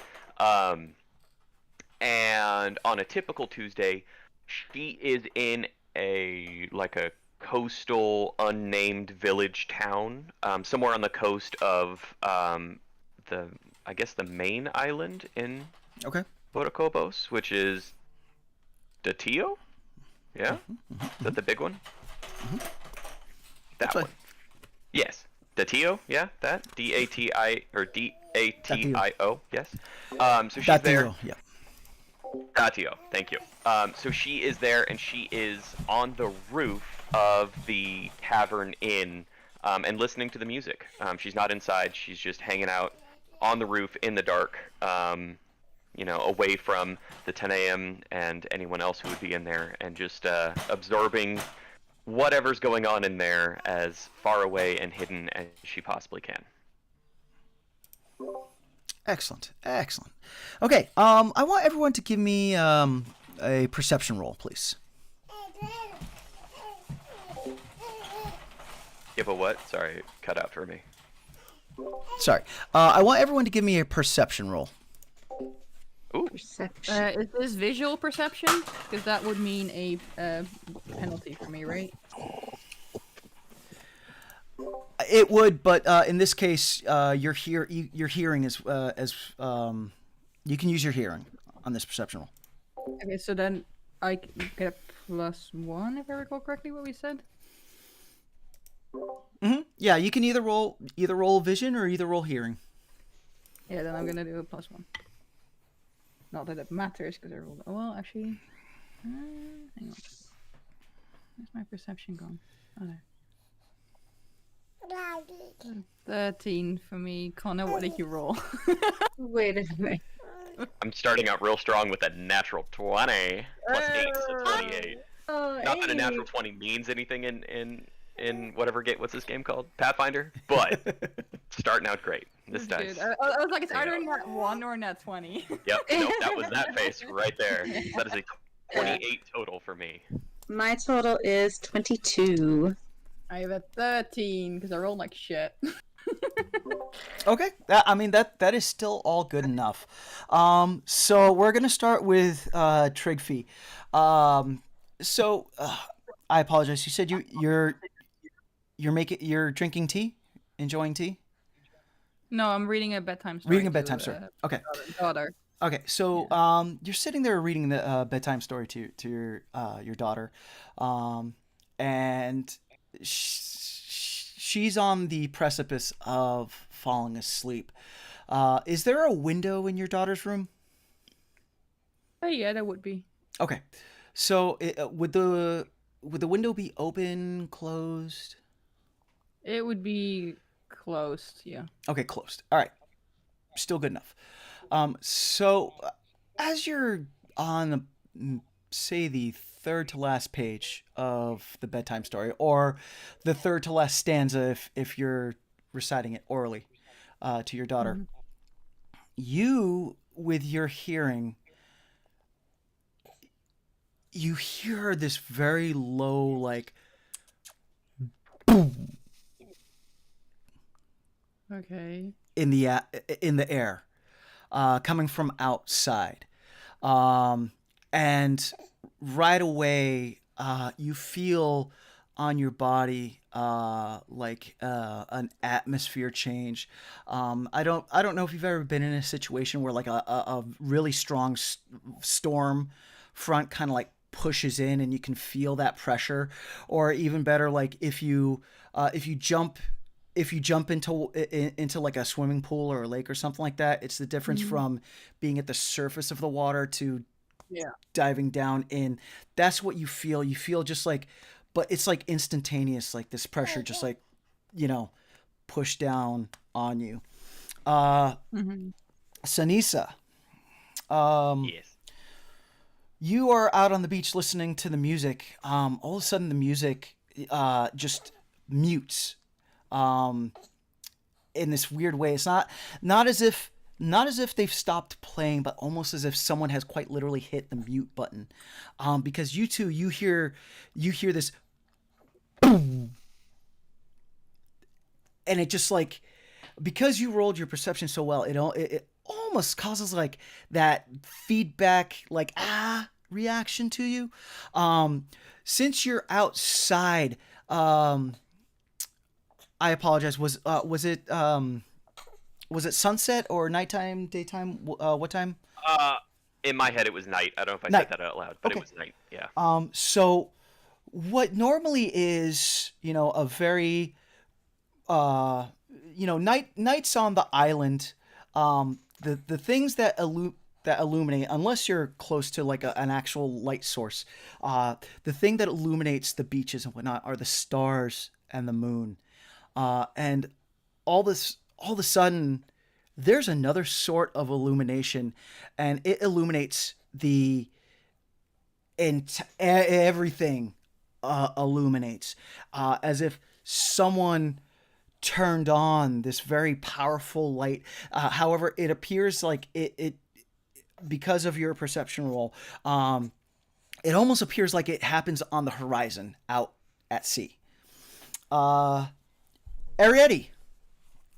So you two, you're sitting there making your dinner, and you're really in there in your dinner, like, sorry, buddy. You're really in there,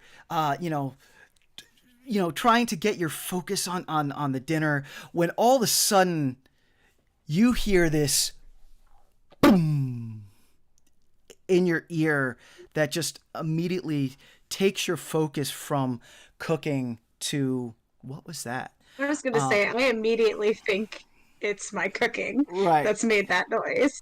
Oh my gosh. But also, much like Trigfie, you feel this pressure on your you feel this pressure all around you, again, as if a storm front was rolling in, or as if you like just dove down into a swimming pool. This pressure's just all around your body.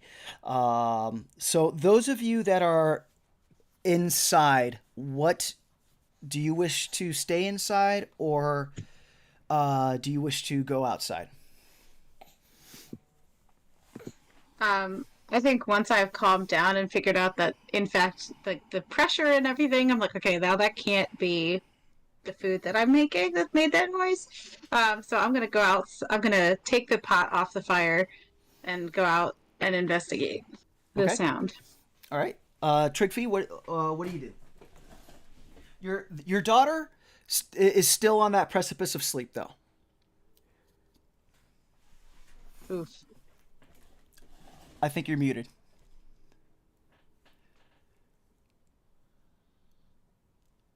You are muted.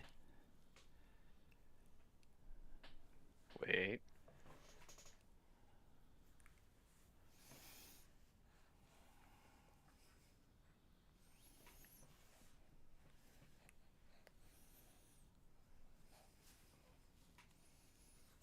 Oh, hang on one second. Where's Anna typing? Gen chat. Mike Gen is chat. doing a thing. Oh, okay.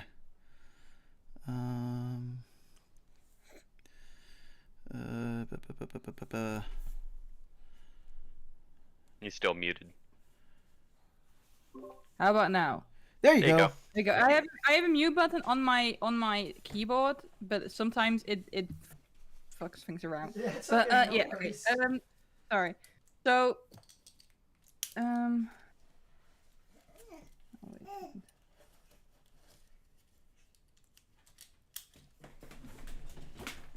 If my daughter is not fallen asleep entirely yet, right? Nope, they're still on that precipice of falling asleep. However, they do not seem like they've been roused by this Okay. thing that you're feeling. I suppose he would just quickly finish. That would be the end of the story anyway. So just quickly finish up the story. Okay. Give her a kiss on the forehead, tuck her in, and then go outside, check out what was going on. Okay. All right. So.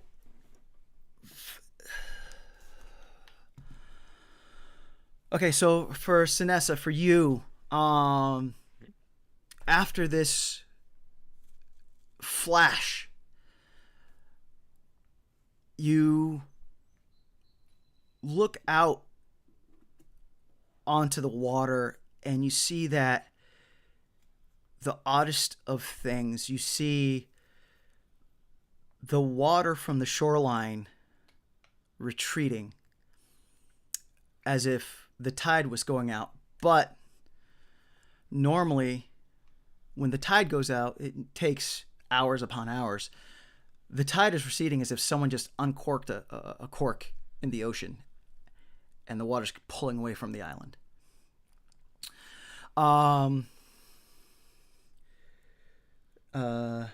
Trigvi and Arietti, y'all head outside, and as you get to your respective doorways, open your doors, right? You all start to feel shaking. Uh-oh. At first, it's just like a small, like, boom, boom, like, you know, maybe someone dropped something in the house. Maybe someone outside, like, dropped something. But again, boom, boom. And this shaking starts to pick up more and more and more as all of a sudden this light, you see this light shine. So if it's nighttime for you, then the light illuminates everything. If it's daytime for you, it's the light makes the sunlight even brighter, almost as if that situation where you're coming from a dark house out into out into the outdoors, you know, and your eyes are adjust, right? This bright light, and the two of you that are actually all three of you then start to feel the shaking. The two of you that were in your homes, this slight shaking now has turned into a full out earthquake, for lack of a better terms. Sinessa, for you, since you were outside, you really didn't feel it until it started to pick up, and everything, the world is just shaking. What I'm just going to start with Connor, just because he's on this corner here. Connor, so Sinessa, what do you do? Is the ocean still receding out? The ocean's gone now. Just gone. Just gone. Okay. Is in this land are like because I know there are elementals, right? And so like the elemental beings are there and present. Is there anyone else, whether elemental or more mundane, anyone else around, or is this just on me? I'll leave that up to you. So were you out on the beach like with other people around, or were you just having like alone time on the beach? Well, I was up on the roof of the. Oh right, okay. So of the inn, right? Okay. So yes, I apologize. So yes, so first and foremost, you definitely feel like that this inn is shaking. And those inhabitants of the immediate area, you do see people scrambling out of their houses at different degrees of scrambling. You know, some people that did feel the initial shockwaves coming in and whatnot. Some people with a little bit of a delayed response, but you do see people scrambling now and wondering WTF. So if there's activity going on, I want to stay hidden from them as much as possible. So I would go and like scurry off the roof into the shadows, probably towards the jungle, and then circle around to like an uninhabited section of the beach, and then just try and see if I can get a better line of eyesight on this bright light or like where that epicenter was. Okay. All right. Just give me a quick dex roll to get off the roof, just because, like I said, now that it's a full blown earthquake and you're trying to get off the roof without. Get off the roof. Get off the roof. Get off the roof. So that's how do dex rolls work in here? So that's just plus my dex modifier. So that is a 22. Okay. 22. All right. So you are able to make it off the roof, and you start diving and ducking, like you said, stay hidden.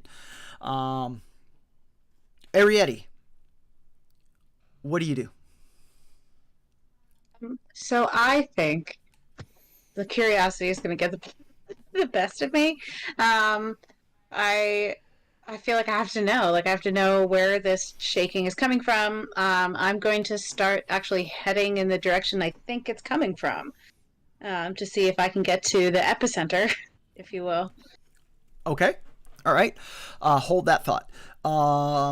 And Trygve, what do you do? Well, considering there's supposed to be an earthquake and both my brother and my daughter are inside, I'm going back inside to help them, I guess. I don't live in an area where earthquakes happen. What do you do? You're supposed to go under a table or not? Yeah, pretty much. Yeah, or go under a table. Or get out of the house. I mean, if it's a small enough like house, you could just be like, get out of the house. Yeah. Okay. Then in that case, I feel like his brother would have been sort of in the living space area and just, I assume, would have felt the earthquake, and just I mean, I guess tells him to get out, and then while he's going back to actually just pick his daughter up out of bed Okay. and go outside. Okay. So your brother, who is a heavy sleeper, has, as you initially passed them going out. Oh, go ahead. I'm sorry. No, I said it would have been in the living area, so I don't think it's that late yet. So it would have been probably been awake. Unless, I mean, he could be asleep, but Okay. Well, he was. So your brother was taking a nap. Let's say. okay. In a chair. And is like in that initial when the earthquake starts. Is that in that initial like bit of waking up? Still very confused as to what's going on. So when you come in and you're telling everyone to get out, you know, he's like, whoa, whoa, whoa, whoa, whoa, you know, you run in and you grab your daughter, and you head out of your house and, right, you're heading out of the house. Everyone, out of the house. Together, Okay. yeah. The light grows in so everyone is outside, right? Everyone gets outside safely, but there is a lot going on. Even outside of the house, the earth is just shaking uncontrollably and violently, to which it is even the most dexterous of person is having huge issues trying to stay upright. That light that I told you all about, it continues getting brighter and brighter and brighter to a point where it actually blinds everyone. And in this moment of blindness is also when the earthquake reaches its zenith, if you will. So there's just this confusing cornucopia of blindness and the sounds of things collapsing. And if you're in an area where there are people yelling and screaming and this, that, and the other, and just when you think it's gonna just continue going, it stops. Dead silence. The areas where you all are all at are heavily damaged or destroyed. You know, cottages collapsed, trees fallen.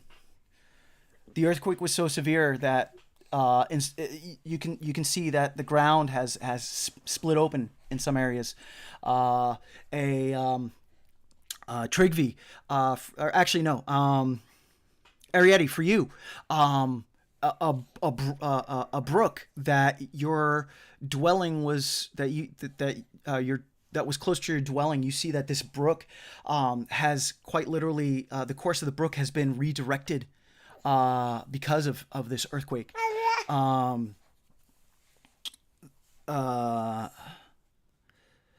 Sinessa, you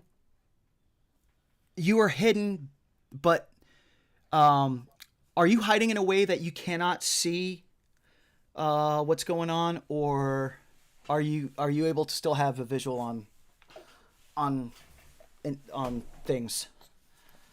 I think my suspicious nature would mean that I would keep, even though I went to go investigate the epicenter from like a more secluded spot, I would keep the inn and like the civilization aspect in sight, so that way I'm not going to present myself an ambush point kind of thing.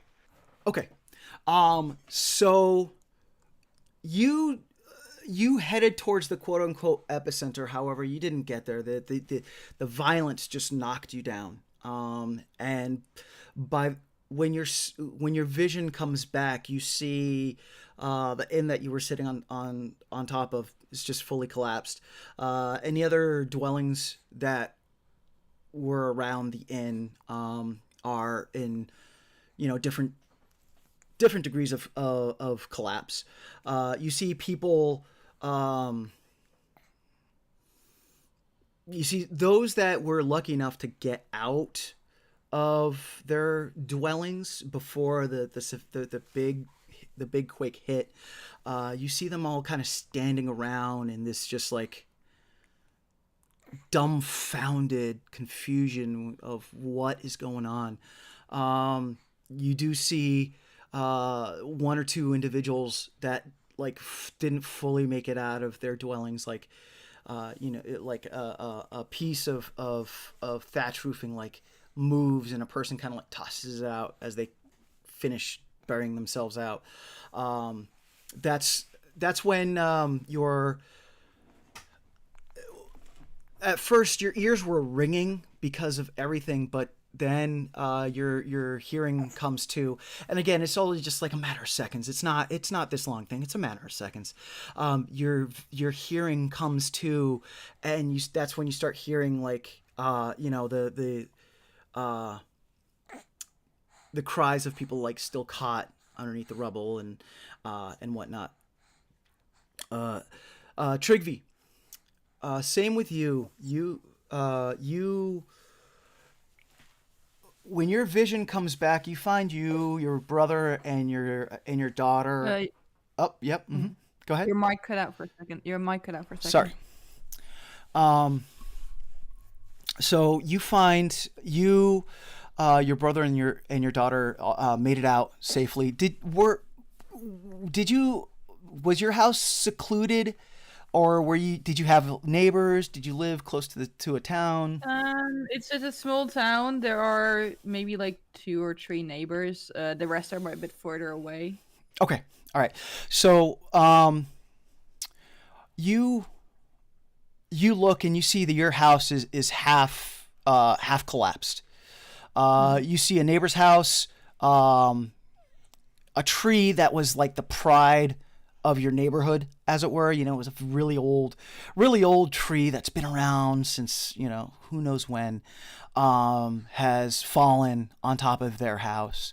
But in the distance, closer to the center of town, you do see smoke billowing, as if something is on fire or some things are on fire.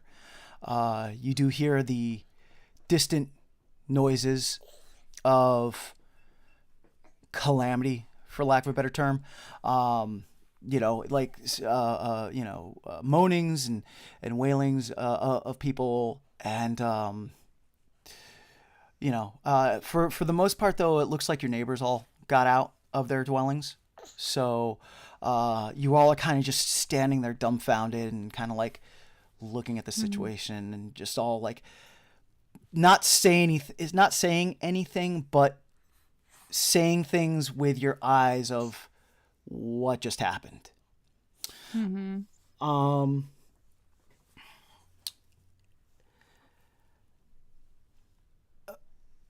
So Trigvi, what do you do? First of all, check if my daughter is in any way distressed. And if that's the case, try and comfort her. Okay. Yeah. Okay. So your daughter is scared, like children get scared when weird things happen. Mm-hmm. So you go and you start to comfort her, and it takes a little bit, but she does calm down. She's just happy that Daddy is there, and holds on to you really tight, and just isn't really saying anything, but it's just more like sobbing and in that like kid like snotty sobbing way. Yeah. So yeah, no, and he'll just sort of keep reassuring her that it's okay and that they'll be safe and all those kind of things. Cool. Cool. Arietti, what are you doing? Well, I had gone to investigate the epicenter. Okay. So again, much like Sinisa, you headed towards what you thought was the epicenter, but you never got there. The violence of the earthquake knocked you down, and then you became blinded. And when you come to, What was this? What were the surrounding? Well, like I said, you had the brook that had been redirected from a fissure opening up in the ground. But was there anything else around your dwelling? I mean, like the tree nearby probably fell. Okay. But like, were any houses, or were you out in the woods by yourself, pretty much? I was by myself pretty much. Okay. All right. Um. So Or in my house probably, if it was that violent. Well, so your house is collapsed. You look back, and your house Right. is, as a matter of fact, two trees fell on your house, and there is just this very unnerving silence in the air right now, which all of a sudden is broken by the bells of your monastery where where you train as a monk. Even though it's you hear the bells and they're distant, but you recognize those bells as the come to the monastery bells. You know what I mean? Yeah. So what would you like to do? I would be heading in the direction of the bells. Okay. And Sinisa, what would you like to do? I'm gonna go against better instinct, and I'm gonna go help and see if I can get people out of the rubble as much as I can. Okay. All right. Give me 1 second. I'm gonna go put him in his bouncer, and then I will be right You back. can bring him in here. Okay. I'll be right back. I'll come I'll get take him. a quick toilet break then. Okay.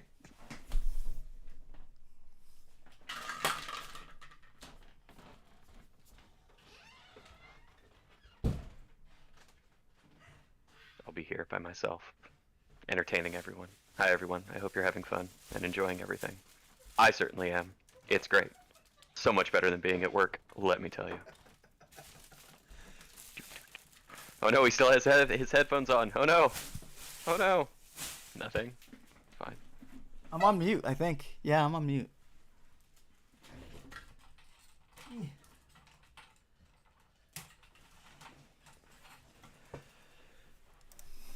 Okay. All right. It's funny. The only streams I watch, live pay streams I watch, are the Acquisitions Incorporated streams. Mm-hmm. And I don't think they have bathroom breaks. Nah. No, and they don't do that on Critical I don't know Role how either. they do it. That's why No. that's why they're professionals. But I would argue that's why we're better at Critical Role. Exactly. I will go on record and say that. Well, I appreciate that. All right. So as soon as everyone's back, just give me a little SOCKS that you're back, and we'll continue going. Yes. Seekers. Okay. All right. So,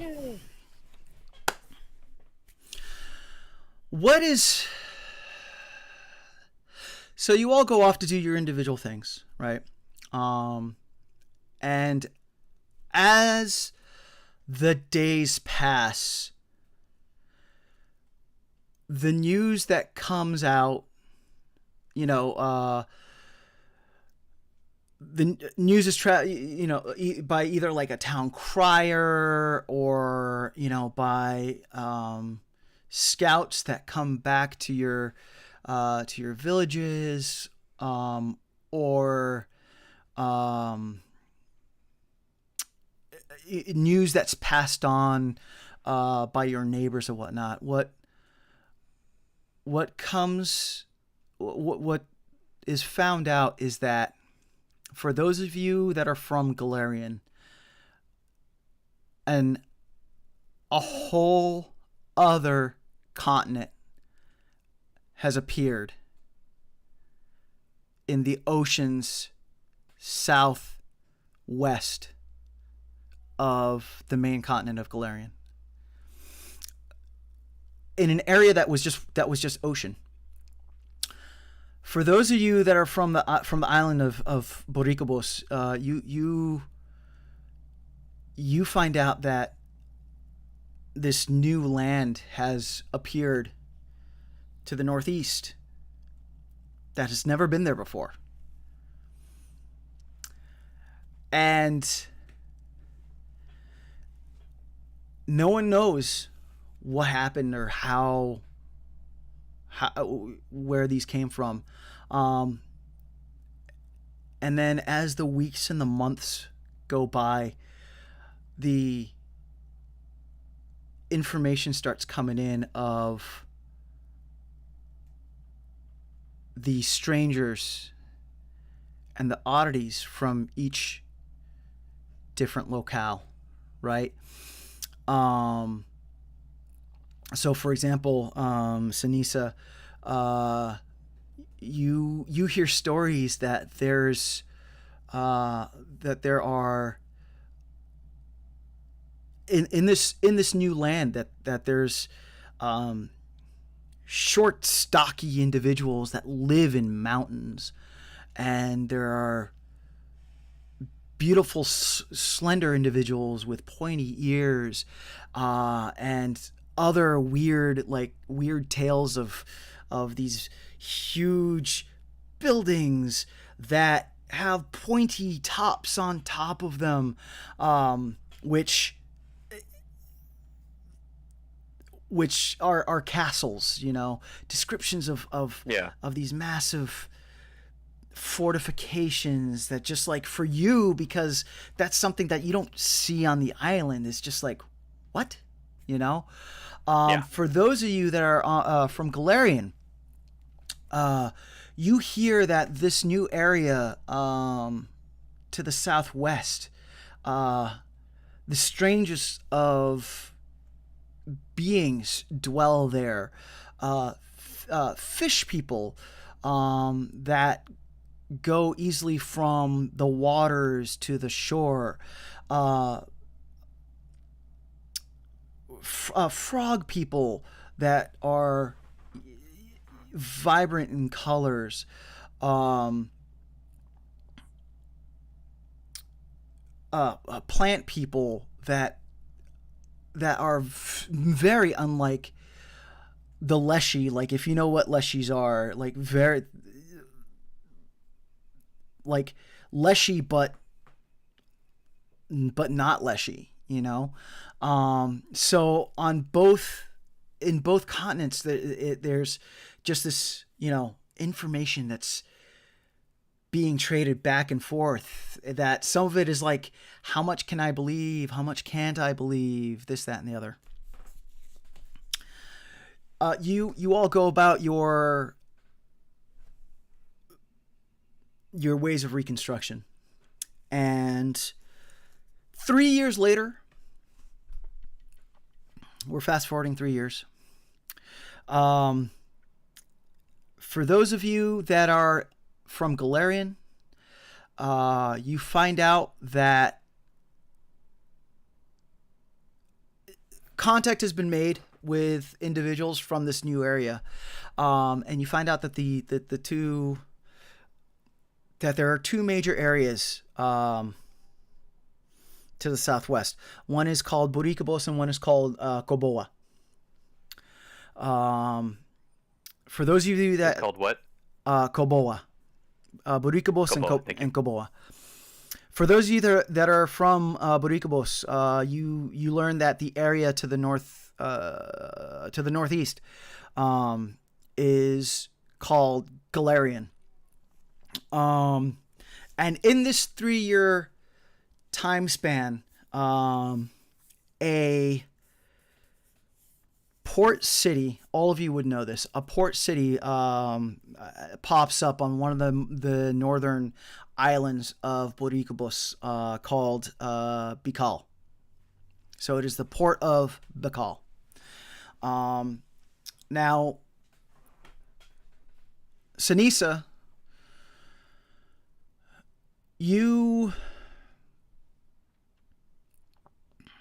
there was already unrest in Boricubos, but now even more so, right? Because now it's not just the like infighting that was going on between the individuals from the island, but now there are people coming from Galarian, and they are, trying to explore Boricubos. And that over time, this is something that happens over time. This is something immediate. But over time, what happens is that the Boricubos is very dangerous for these explorers and these adventurers, and amongst the different peoples of Boricubos and the people of Galarian, you hear that a treaty is made so that anyone that comes from Galarian can't just go straight onto islands. They actually have to go through Bikal first. So that is why the port is made, because they have to access Bikal, and then from there they will be granted whatever permissions they need to go further out into Boricubos. Something else that you hear, which is unnerving, is that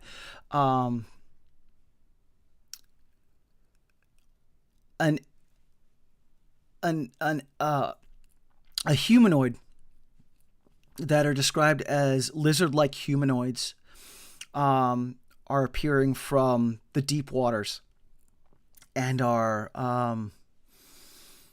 invading certain spots in Boricubos. And yeah, Tryggvi and Arieti, over this 3-year time span, more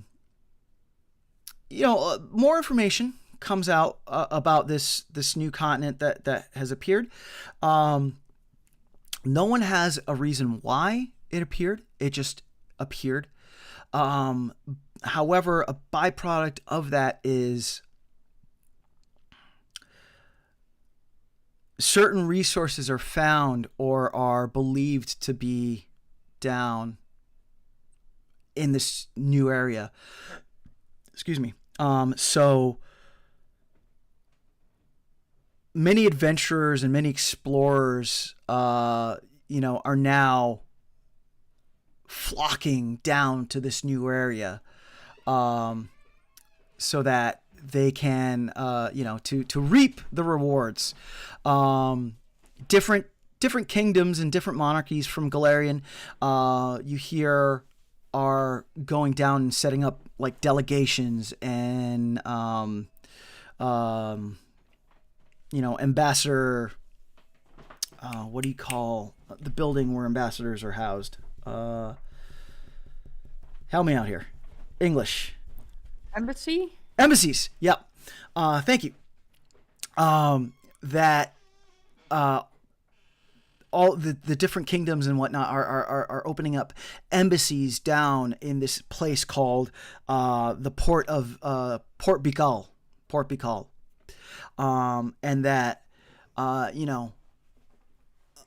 you hear other stories of like explorers that try to go get into the interior of the first one of the continents, Boricubos, and are never heard from again. But yeah, there's a large influx of adventurers and explorers coming down into Boricubos. So Tryggvi, let's start with you. Why do you want to go to Boricubos? Because I have been searching for a solution for, I guess, I could call it a family problem. Um, and I haven't been able to find anything on Galarian, Okay.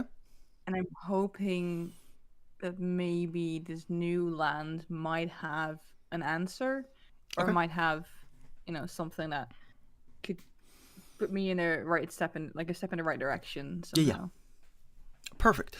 So you, as the time goes on, and again, this isn't an instantaneous thing. It takes like days and weeks and months.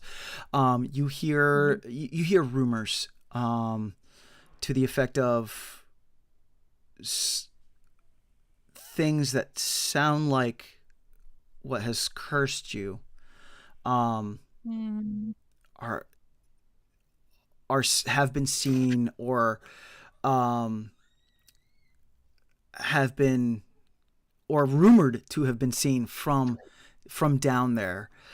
So that really hooks onto you, and pulls you to want to head down. Yeah, I think also because I imagine as my daughter got older that what happened with me when I got older, her symptoms got a little bit worse. Okay. And I it hurts to see your child in pain. Mm-hmm. Not even physical pain, just mental pain. And so I guess there's a bit of newfound hope for Trigby that maybe there will be a solution in this new land. So yeah. Okay. Excellent. So then, is Trigby taking the family, no. I feel like they worry that it might be dangerous, so Okay. they're leaving their daughter in the care of their brother. Okay. Which he has done before because he's traveled a lot to try and find answers and try and find solutions. Mm-hmm.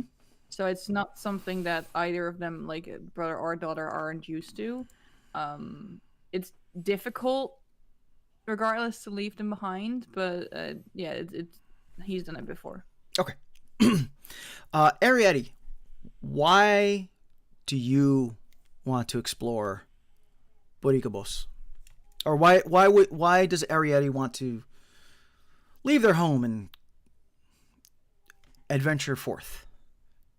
I mean, part of it is because it's like it's time to go. It's time to go do the pilgrimage to find, to do, that's where she's at her part in her monk training.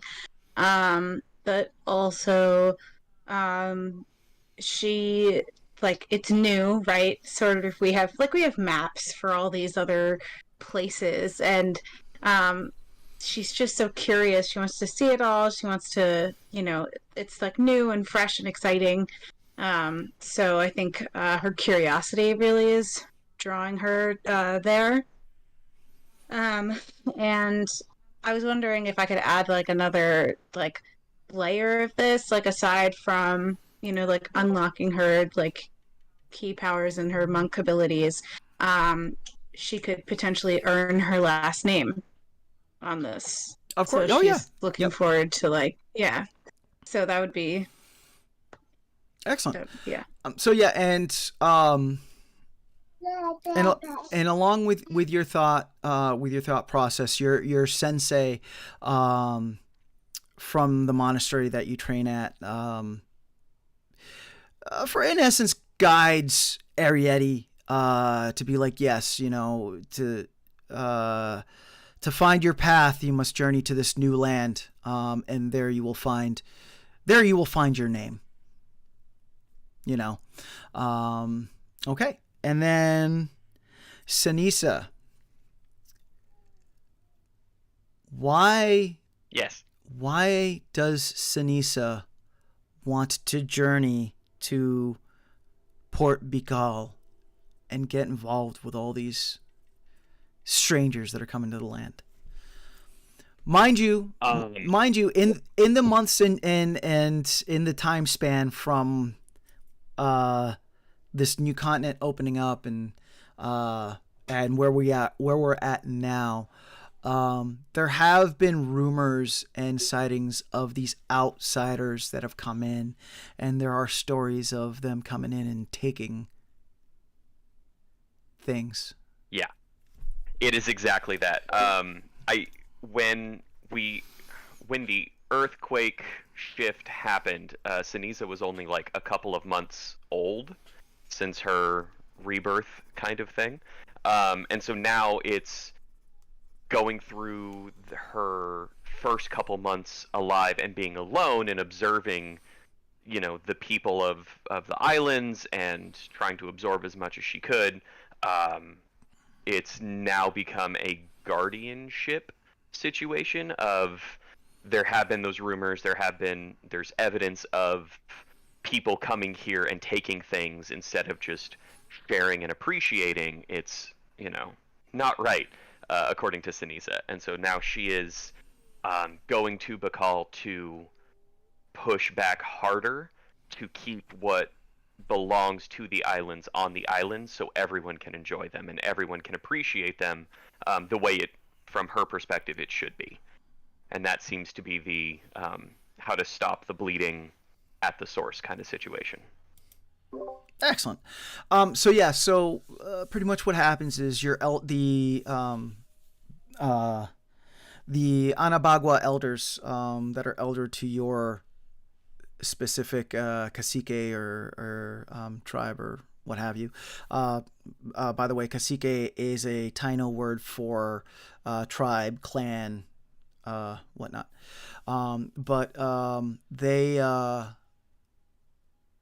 The elders, they say they ask for the younger ones amongst the cacique, if they will venture to the port that these things are being taken, and also not only that, but also to establish some sort of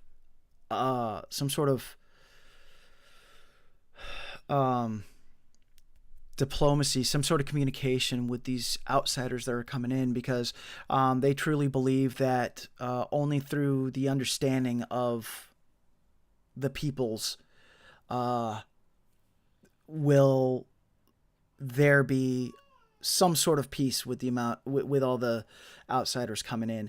And also there's other questions that need answering. Why are these lizard folk coming out from the deep ocean and attacking?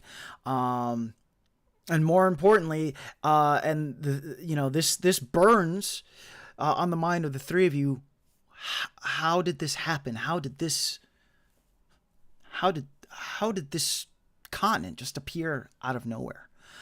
And to get to that answer, tune in next session, because that's where we'll end today.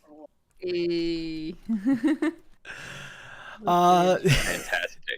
So we do have at least one more person, possibly two more people that are going to be playing with us constantly. Am I on mute? Your mic was muted. Oh, sorry. Cut out a few times. Yeah, it does. Yeah, your mic's been doing that a lot today. Yeah. Sorry.